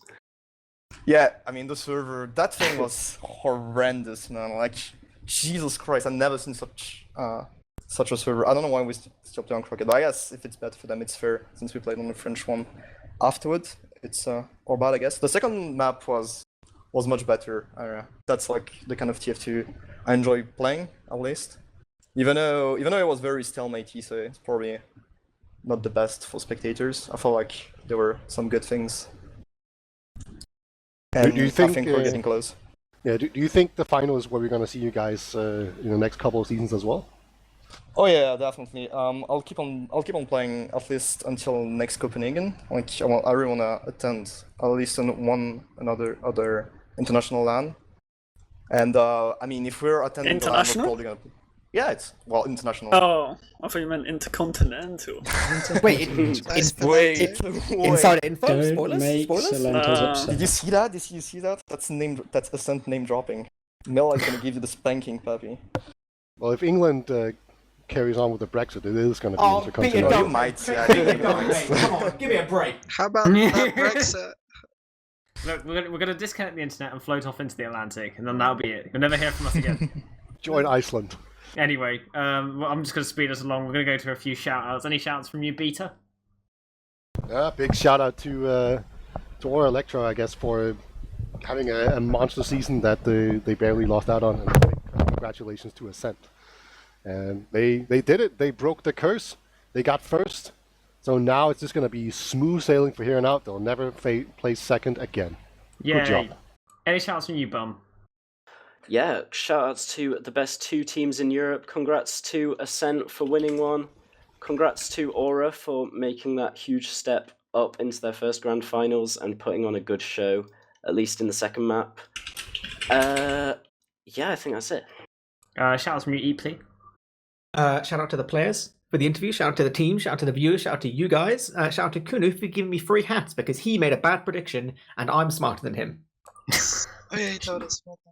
Shoutouts from Clooney thought Wandum. we were going to lose. No, he bet for himself. Oh no. Like they went out that. Sorry. Shoutouts to the players in the server. Shoutouts to Paprika__. Shoutouts to ArchRhythm for being the big guy on the production. Today was a bit of a... It was a hard one. There were a lot of moving parts. Big shoutouts to ArchRhythm, really keeping all of this together and organised. What a great gamer. Eames, shoutouts from you. Huge shout out in particular to all my team, but in particular to Shock, who obviously was his first season in Prem this season, and he's done really, really well, and he came from mid last season, so huge props to him for doing that, and to everyone on my team, of course, for being really fun to play with and really good. Shout out to the other team for winning Prem, and shout out to production, and shout out to Nasboy, Copper, and Salentes. Classy, any shoutouts from you? Shoutouts to Ascent and shoutouts to Nation, who has gotten us over 1 million mixes to scrim against. It's been very, very appreciated. Nevo, shoutouts from you. Well, shoutouts to my team. Shoutouts to Ascent for winning the season. And shoutouts to my friends who were watching in the apartment next door and just watched me get destroyed on Snake Water. But that's fine. Nice. That's fine. I'm gonna join them and they'll probably have a drink or two to get my morale back up. Sounds good, Shout out sounds to them. good. One or two. Yeah, Pappy, any shoutouts from you? Yeah, shout out to my team. Shout out to Mailer for sponsoring us. Shout out to Aura, like Ian said, especially Shock. Like, I don't think people realise, this guy literally came from mid last season. It's not Div 2, it's not Div 1, mid. And he made Prem finals. I don't think that's ever happened before. And probably won't happen again. So yeah, it's pretty impressive by Shock. Yeah, Shock is a pretty much a god. Yeah. Any shoutouts from you? Shout out TFTV, you guys, for casting Aura, Ascent, my team, and Ribs. Thomas, any shoutouts from you? Shout out to JMP and shout out to Max, he's cringe. Incredible. Well, thank you guys for the shoutouts and stuff. Shoutouts to ArchRhythm again for his production. Shoutouts to all of you guys. Shoutouts to Polly's Pad, and that is it from me. And this has been myself, joined by Beta Bum, eepily, wandum, and Arch, and we will see you in season 35. Catch you later, guys.